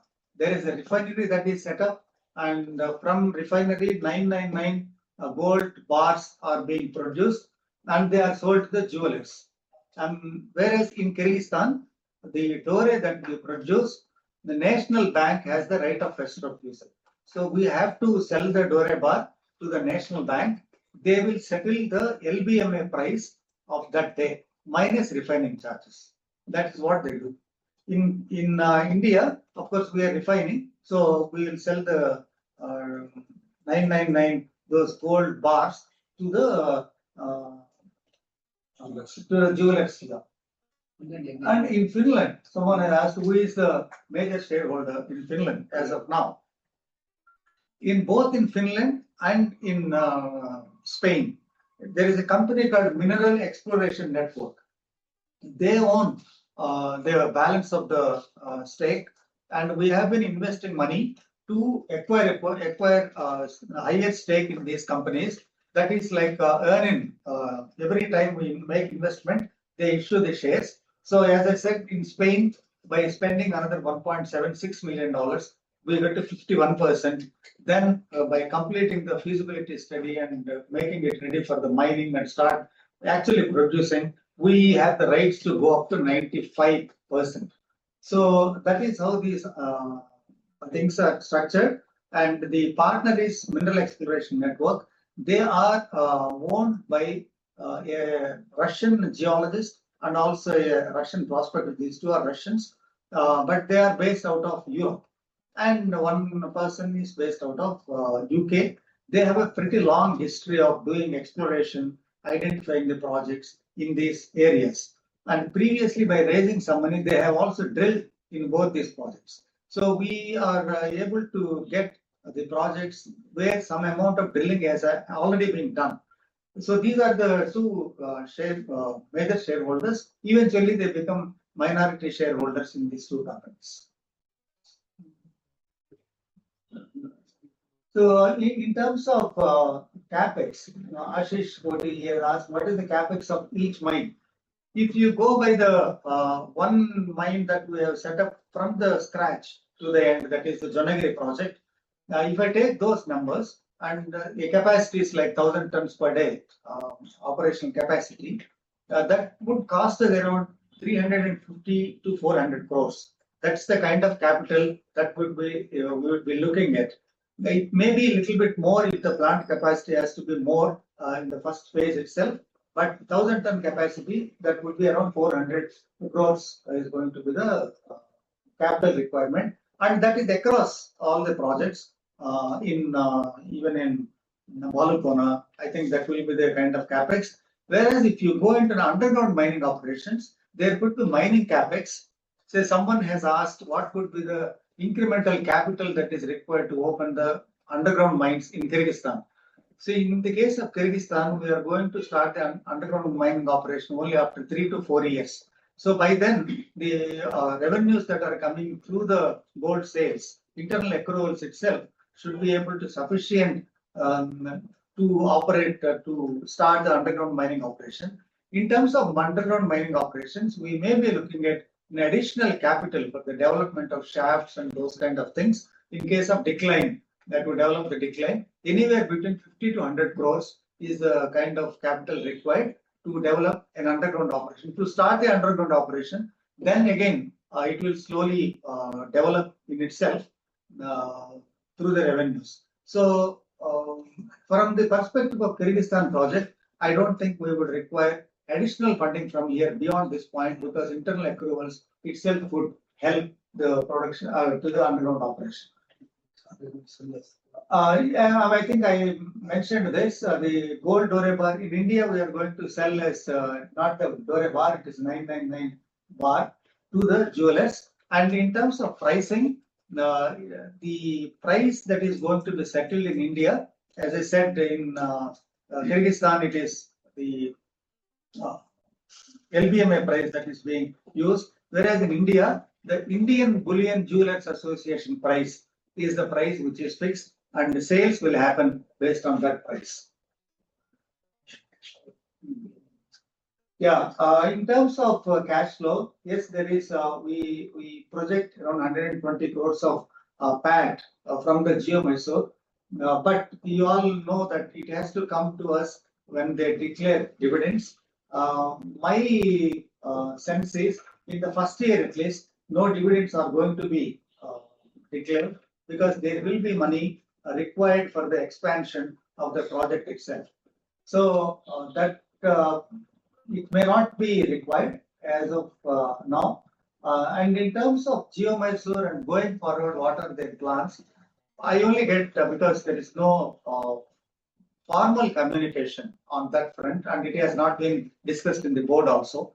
But there is a possibility that Geo Mysore on its own could go to IPO at some point in time. That's a possibility which being frequently discussed, but no clear decision has been taken on that one. So that if it happens, it could be in, down the line 1 to 2 years. That could unlock our value also. And there is also a question on Kyrgyz. The 100 crores are required in the next 3 months for them. Is there any major construction pending and so on and so forth? In fact, 100 crores is the completely outer limit that we are taking in case of any emergencies. But the actual requirement is around 60 crores. So that is what is going to be spent in the next 2 to 3 years. And in case if there are any contingencies, any emergencies, we have, and also next 2-3 months of working capital. That is what we have worked out and came up with this number. But really what is required is around 60 crores. With that, we will be ready to get into the production. That is how we look like.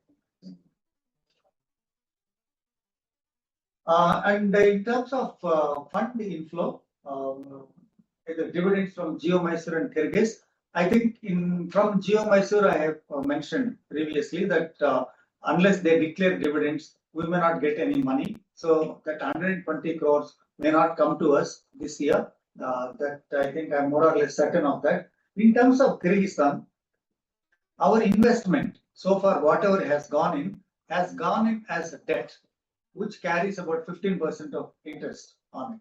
So as soon as they start generating revenues, the money will flow back to Deccan as a repayment of debt with 15% interest on it.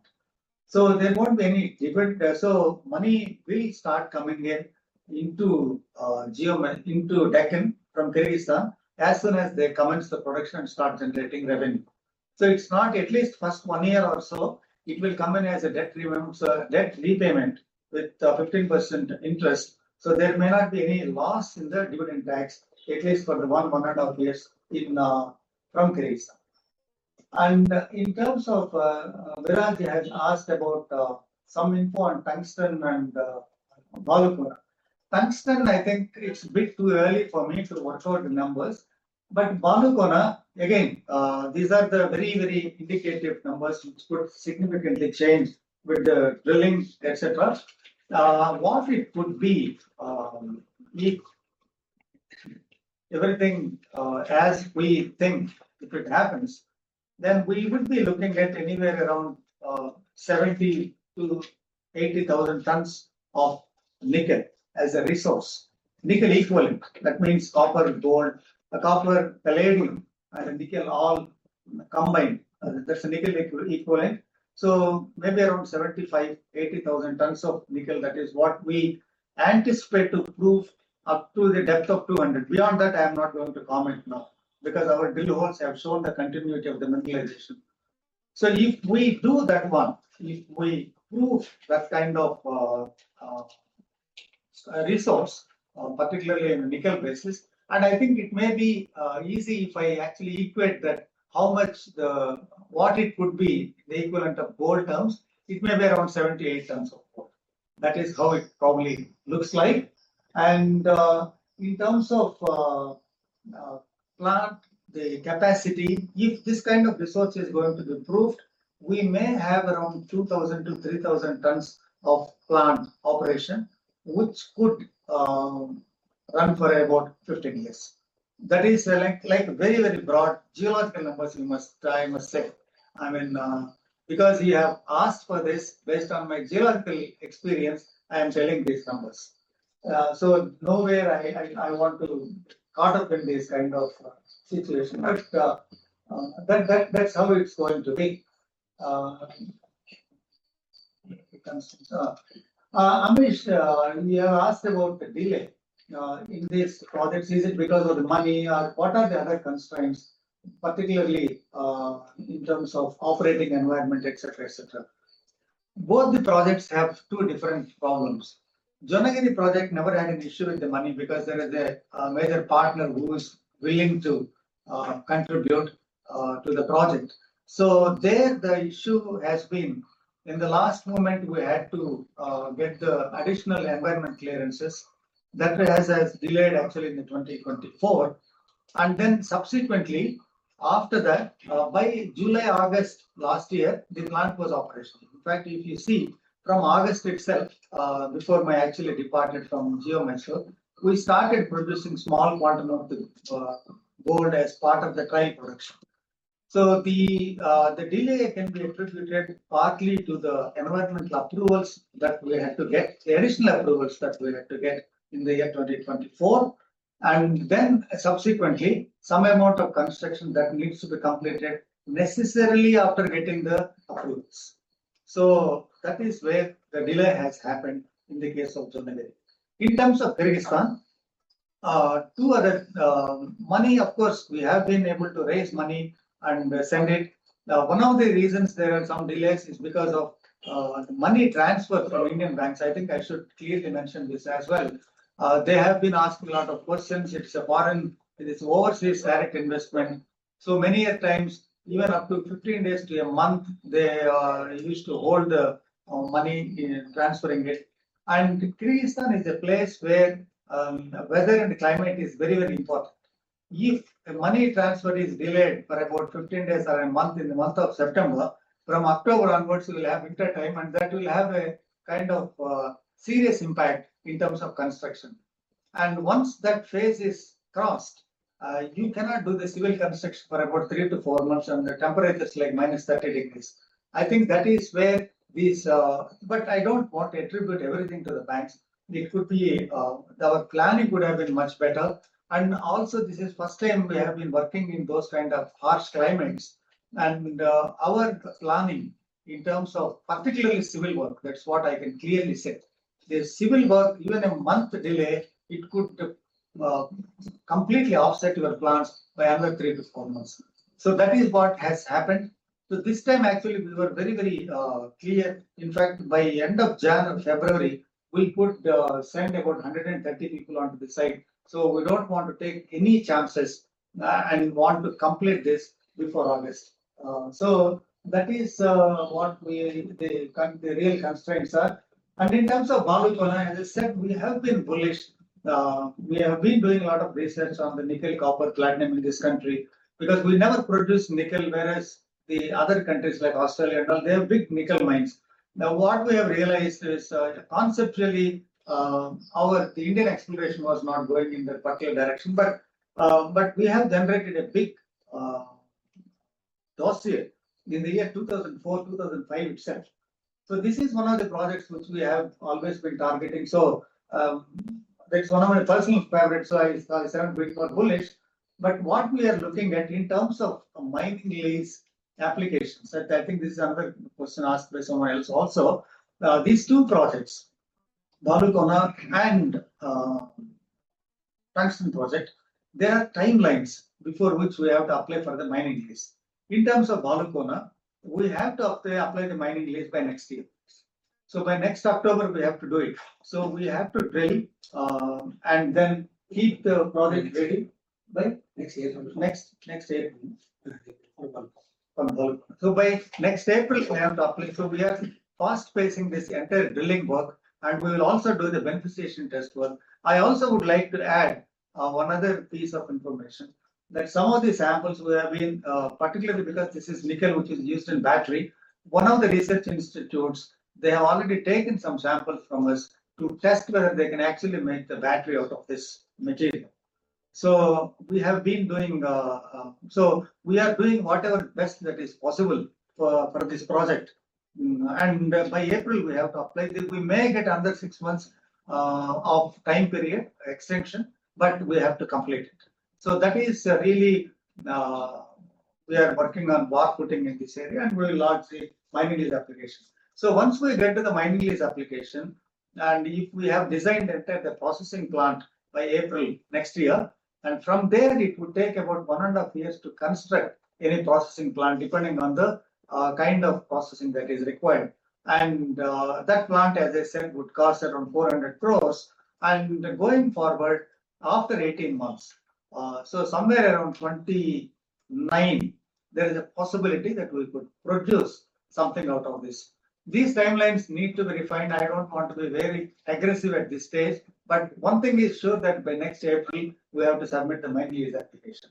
In terms of Spain, actually the time period is much less. We have to launch the mining lease application by October, November this year.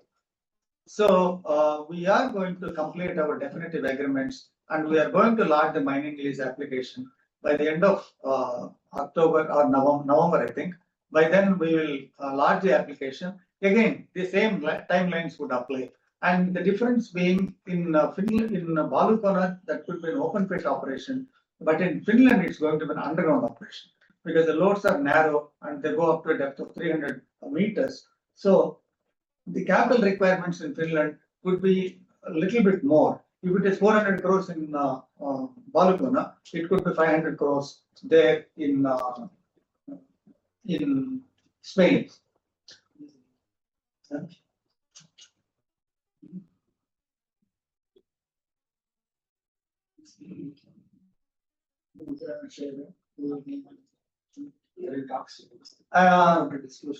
mean, Imran, you have asked who are the key promoters or the shareholders.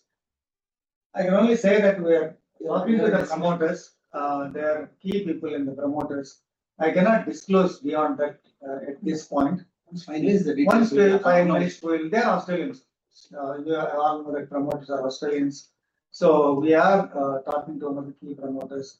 So we will come back on this. And we are talking in terms of both debt and preferential allotment. It is not just preferential allotment. Looking at the, we will come back on this very, very soon.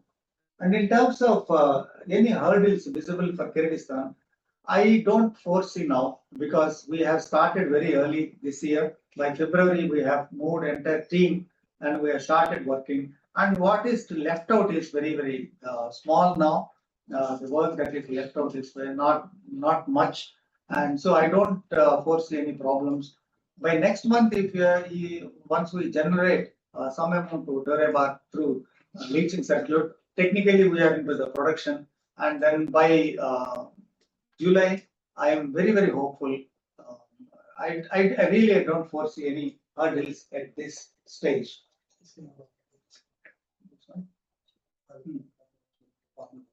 Yeah.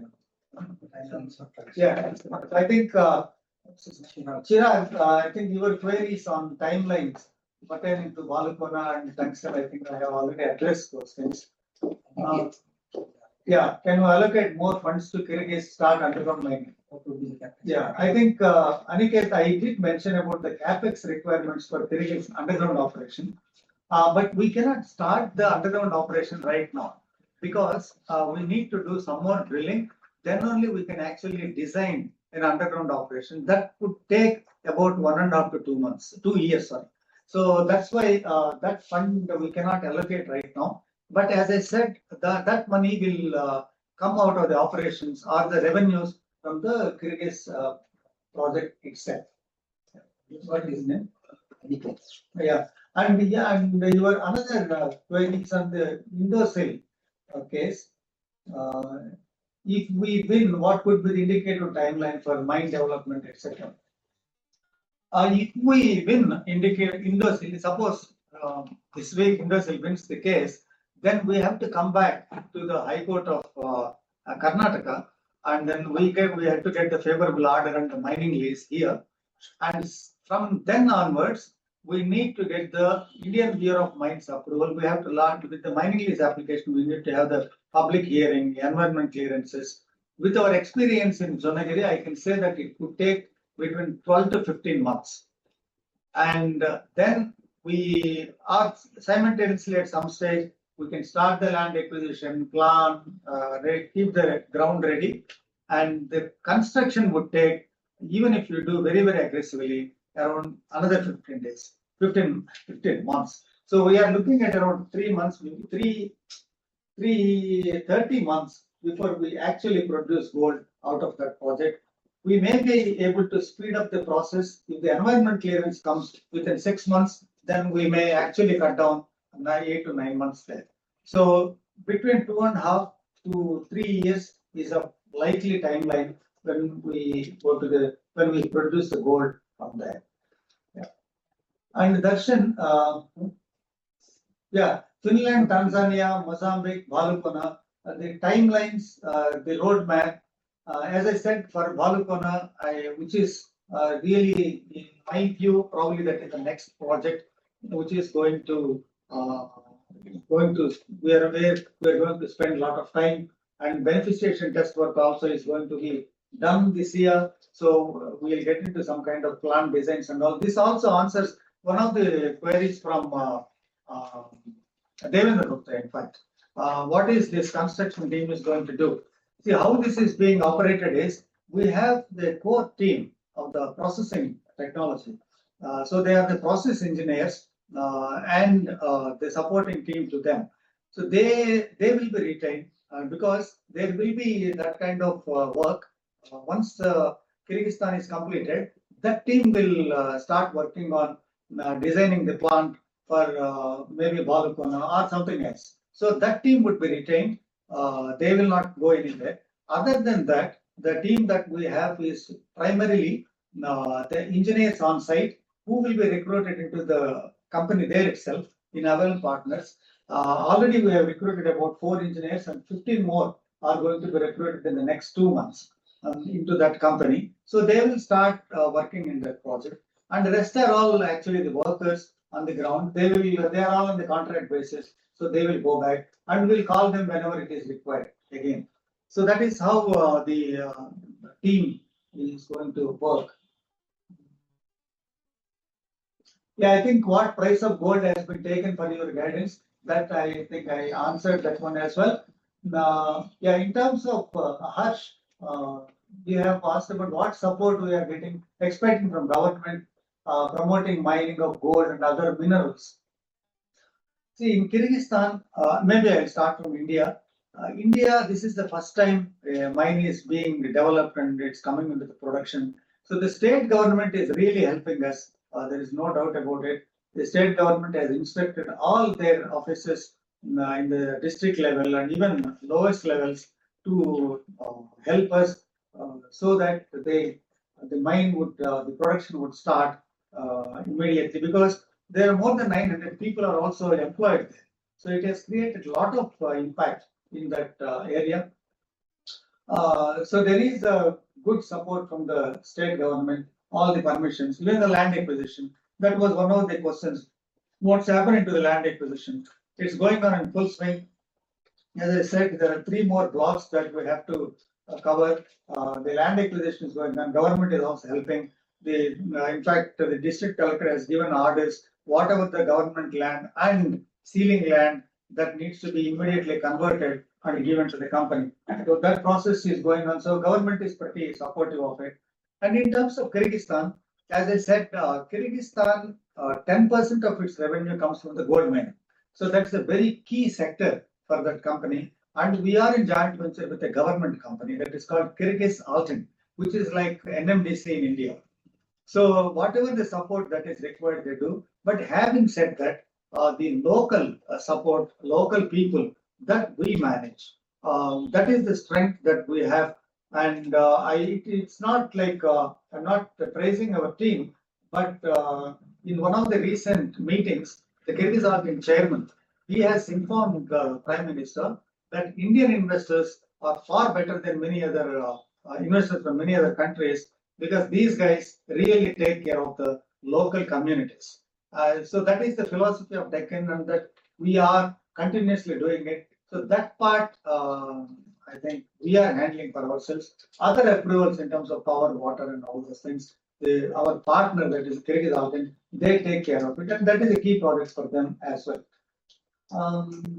And the larger funding going ahead, as I said, even two projects, even if two projects have to set up by in the next year or so, we are looking at around conservatively around 800 crores. 800 to 1,000 crores, that could be like $100 million. That is what we are staring at, we are looking at in the next. So that's why we need to really wait for the drilling results. That's why I said till August we will wait and make a plan on that. But the kind of money that we require is around 1,000 crores. And if we have to raise that money, one of the thought process that we have is do it, we go back to the primarily it's a equity plus debt funding. Equity could be raised through FPO, and then we could do a debt raising with two mines in operation. I think this time getting debt from any banks or any financial institutions would be much more easier than the kind of situation that we are in. Manoj, the land acquisition is pretty much going on, and going forward, there won't be any investment into GeoMysore because the internal accruals itself would support the expansion of that project. So I don't foresee any further dilution in GeoMysore on an immediate basis. In terms of reverse merger, this is something which we did try, but unfortunately because of valuation related issues, etc. So it did not happen. We keep going back to this issue, keep talking to it, but I cannot really guarantee that when this is going to happen or when will it ever happen. And similarly, in terms of GeoMysore getting listed separately, again, I think I answered that question. The thought process is there, but nothing, no concrete decision has yet been taken or communicated to the board, and it has not been discussed in the board meeting. Yeah, contact details. I think we will provide that. The contact details will be provided, and in the presentation itself, we will add that. And also, we have given email details, that is info@board minds. So please send that if you have any. But we will send the contact details of the team. So in terms of team, this is something which Devendra Gupta has also been asking. What's the kind of team that you have, and what is happening? So I will take a little bit of time to elaborate what is the kind of team that we have in Bangalore and also across various other places. Other than me, and if we take the head office here, the mining division, the mining exploration is managed by Andrew Weeks, who is the president for mining and exploration.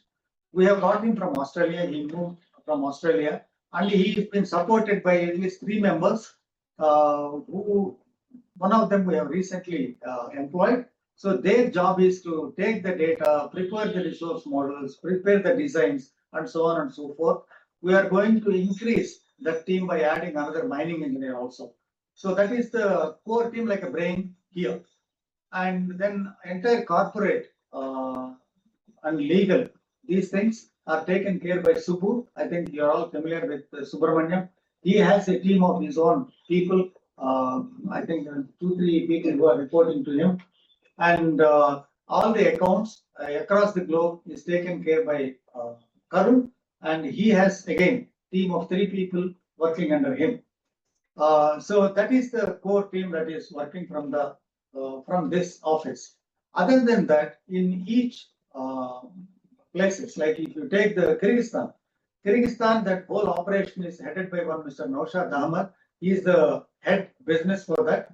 And then there are general directors, there are directors, a total of around 200 people are working in Kyrgyzstan because that is a big operation.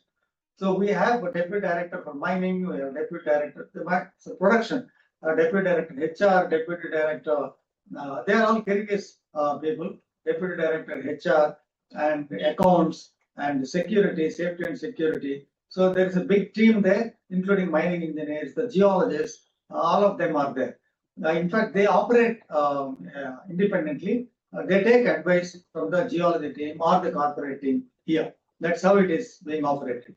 Similarly, in Mozambique, we have head business on Mr. Krishna. I just give you a background of the team leaders also. Naushad has been an entrepreneur. He is the one who has taken us to Kyrgyzstan, and he is also a part shareholder. He has invested into that company as well. So he has been taking the complete responsibility. He has built a big network in Kyrgyzstan itself, and also other CIS countries, by the way, in case if we are going for an expansion. So similarly in Mozambique, and the team is headed by one Krishna Kumar. He is basically an engineer and as a banker. He worked in Citibank in Dubai for about 15-20 years, and he is also a mining entrepreneur. He's been heading the entire team, and the team includes about 3-4 geologists and other local supporting staff who are working in those projects. Again, in the Balukona, it is operated from the Indian team, so Andrew manages that entire project. And in terms of Spain and Finland, as I said, we have a partner, that is Mineral Exploration Network. There is a geologist by name Alexander Mikhailovich. He is a senior professional. He has been working for the last 30 years across CIS, Africa, and Canada. So he is heading the project. He is the kind of project manager there for both the projects, the European projects. And he has his own supporting staff that includes geologists, mining engineers, and so on and so forth. So this is the core team. This is how we are functioning. I think that replies one of the queries that Devendra Gupta has. These are the team and departments. Apart from that, we have HR head, who is a consultant, and also we have outsourced ESG that is being done by another company based out of Gujarat, and that company is creating all the policies, etc. So HR, ESG, all put together, they make all the policies. Next one.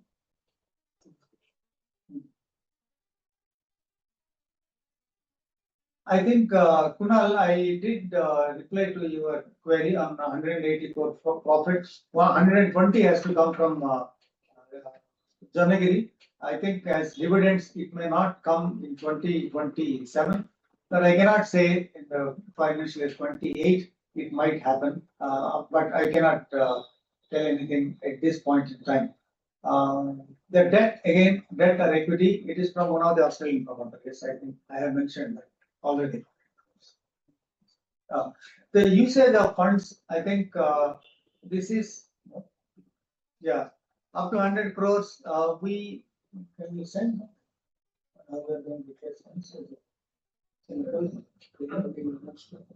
Yeah, I think what is the fund requirement in the next 3 months? We'll make a small announcement to the market so that you will have idea about this 100 crores. As I said, 100 crores is the real outer limit, but in the next 3 months, how the funding is going to be, that particularly in Kyrgyzstan, because the funding, some amount of funding is also going into other projects, particularly Balukona and the tungsten project, and we may contemplate drilling in Mozambique very soon, because that is also very important, and surface results are pretty good there, and there is a clear business plan in Mozambique.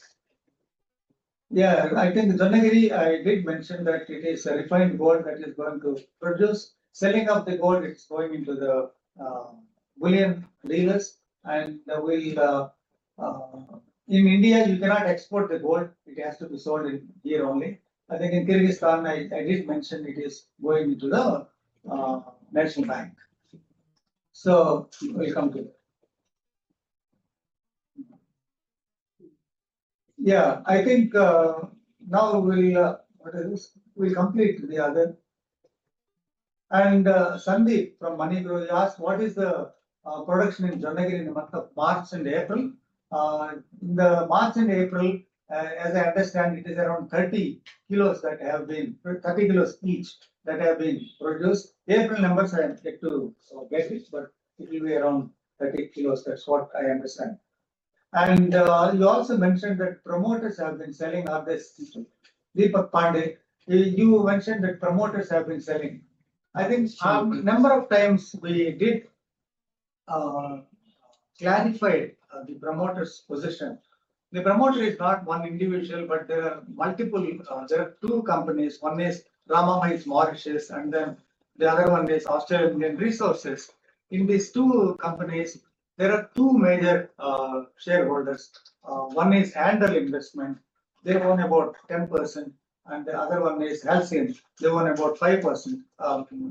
Yeah, out of the 20. So these two are not making any sales. I am not selling any of these shares. It is the balance of the retail shareholders. They are the ones who have been selling the shares.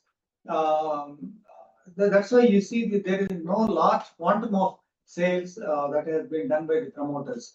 But unfortunately, because they sell even 50,000, 1 lakh shares, that it actually shown as a promoter are selling. But the key promoters, again, with whom we have been talking, and they have in fact contributed during rights issue also, as you all know.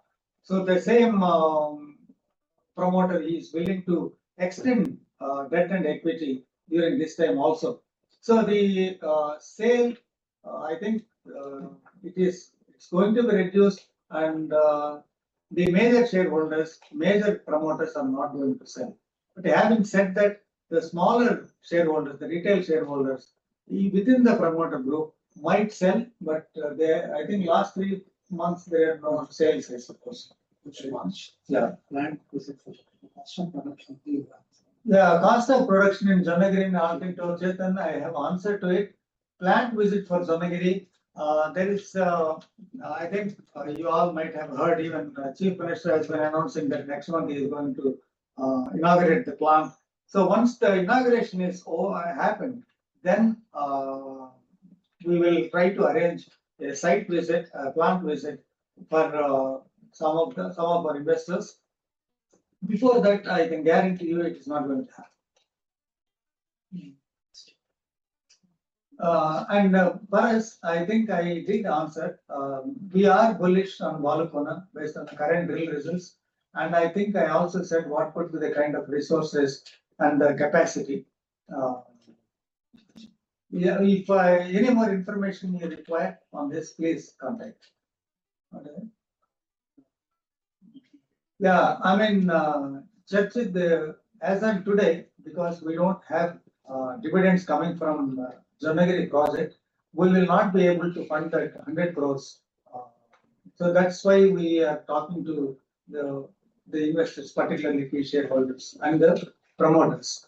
And you have also asked what is the distribution of nickel and copper resources.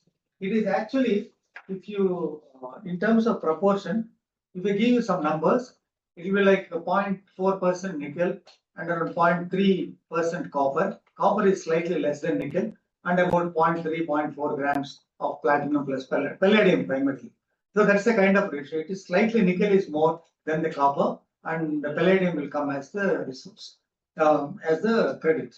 That is how the yeah. And you have also asked what sort of other minerals you get and if they are saleable. In fact, in these two projects, particularly including Finland, the gold here is a free milling gold without any other commodities. You in Jonagiri, in the Dorebar, there may be a very, very small quantum of silver, which is always associated with the gold, but it is very negligible in terms of the quantum. So these three projects, we may not get any other commodity. But having said, the project in Spain that can have gold credits, like the tin tungsten mineralization there has some gold credits. I think I have shown in the presentation that one of the intersections has a 1 meter at 96 grams per ton of gold. So the gold credits are going to come out of Spain tungsten project, whereas other three projects Spain have much. Yeah. Which one? Which one?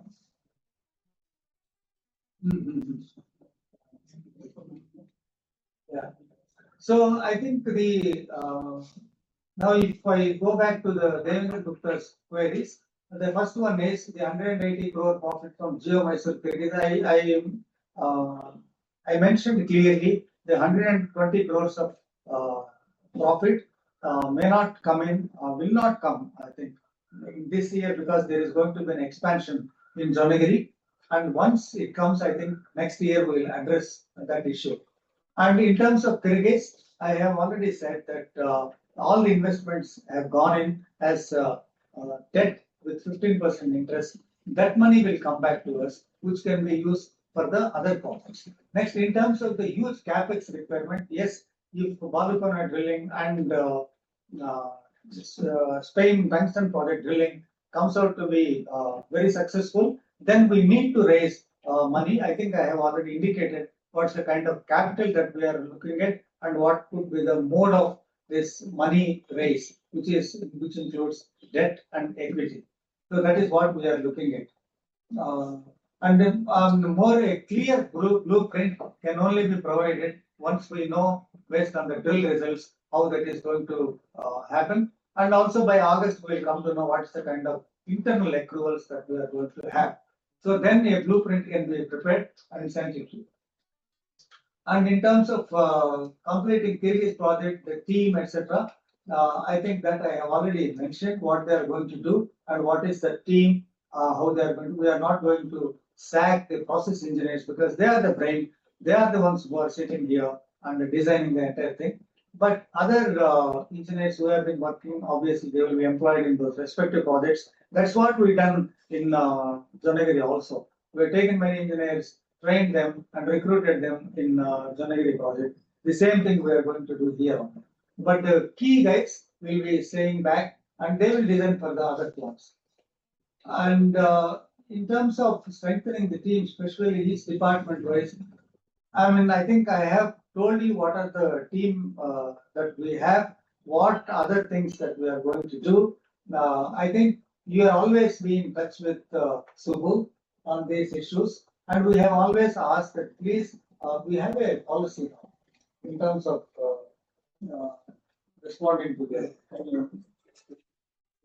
So we are coming up with a policy that how to interact with the shareholders, how quickly we have to respond to it. All those things will be communicated very, very soon. It is actually we have sent to the board as well.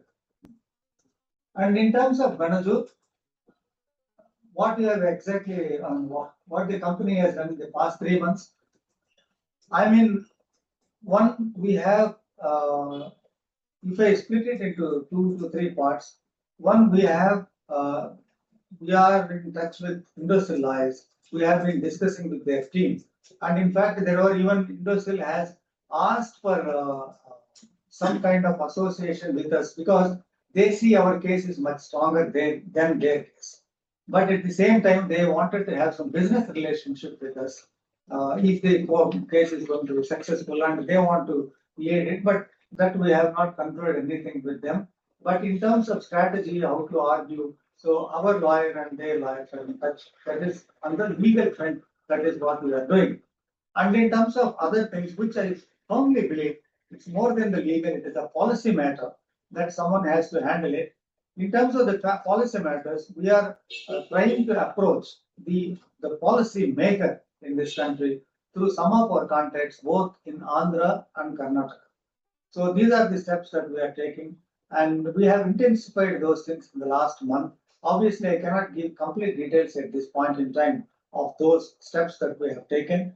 And this is really to impress the government under these conditions where gold imports are stopped and there is going to be India in a long-term basis have to be supported by the domestic production. And as I mentioned somewhere, that each ton that is produced in India will stop 1,500 crores of foreign exchange. So each ton is really important, and it has been articulated. We have communicated to even to the Prime Minister's office, quoting all these things, and we are getting in touch with those policymakers. And in fact, I also spoke to Niti Aayog about a week back, asking about our project. So efforts are being made from the policy direction, because that is the only place I think this project can be delivered. So if government minds and gives some respite in the policy, then this project can be delivered very, very quickly. We are working on those lines as well. So this is what we have been doing.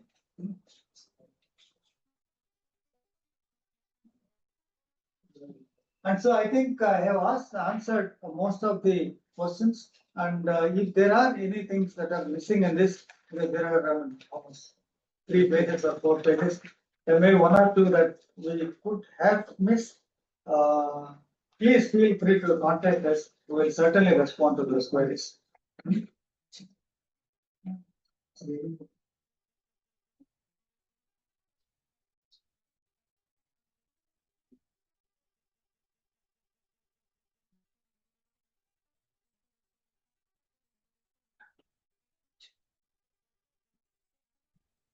And there was one question, I think, which I missed.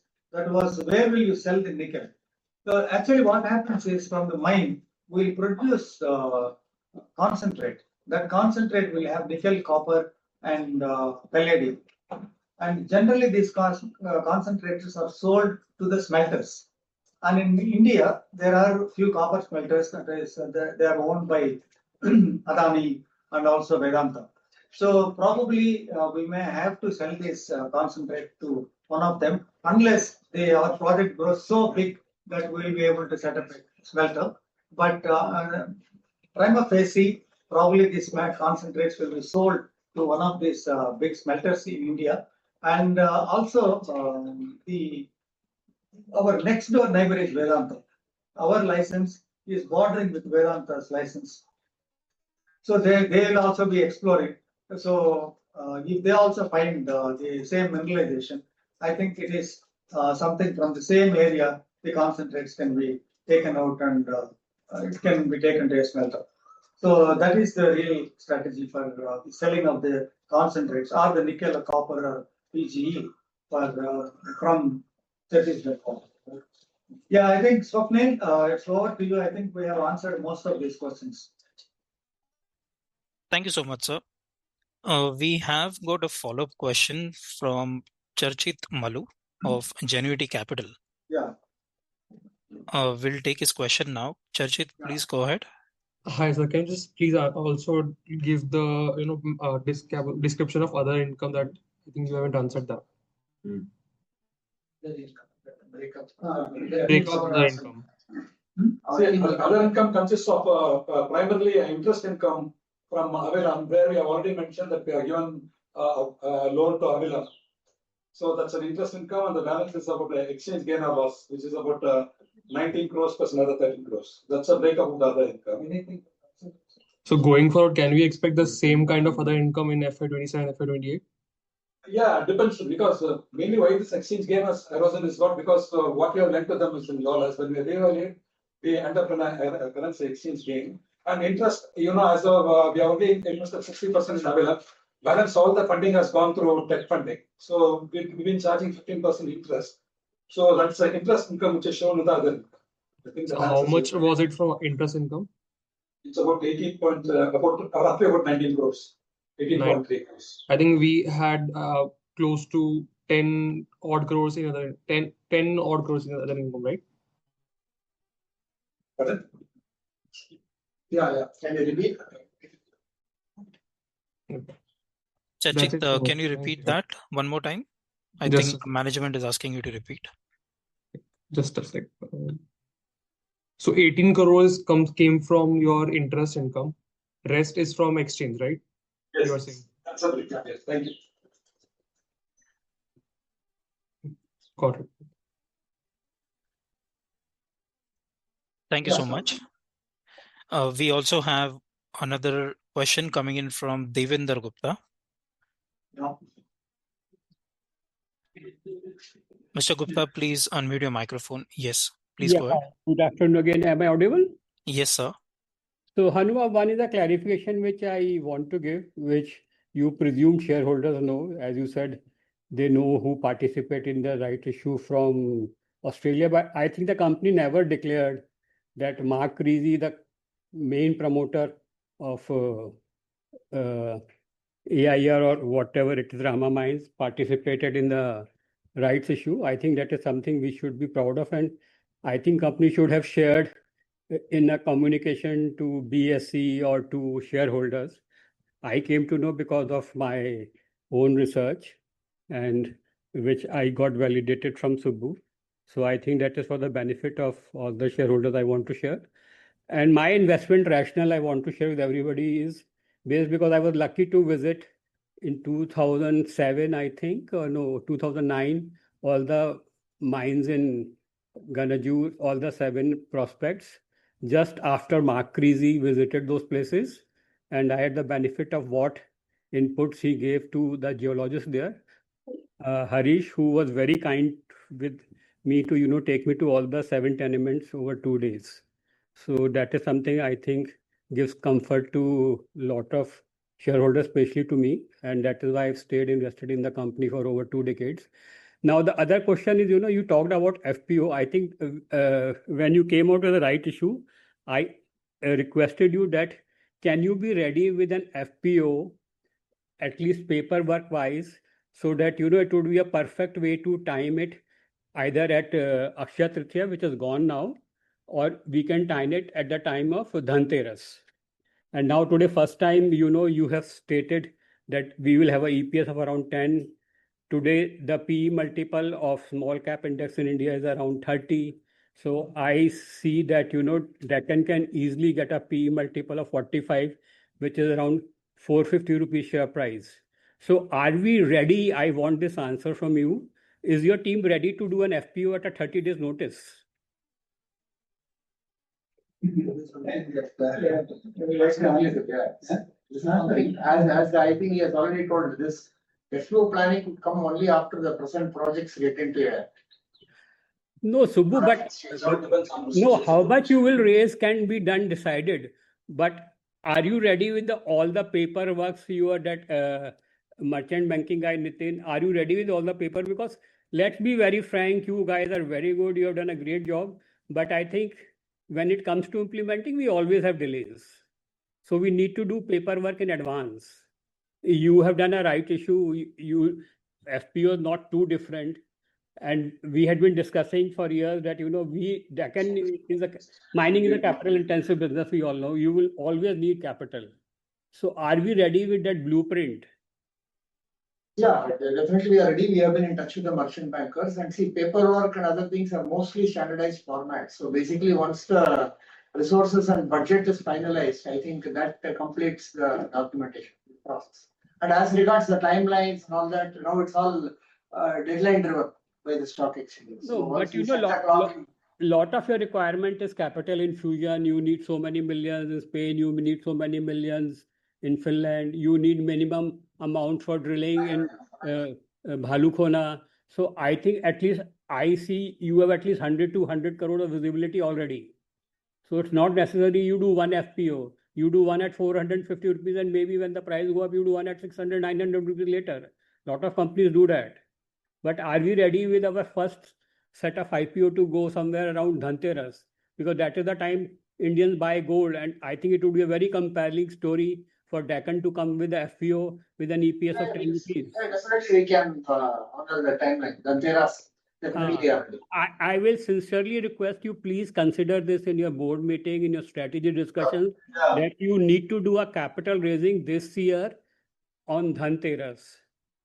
According to me, it's a very compelling story. 10 rupees EPS and small cap multiple India P is 30 today. In a depressed market, Deccan will easily get a P multiple of 45 rupees.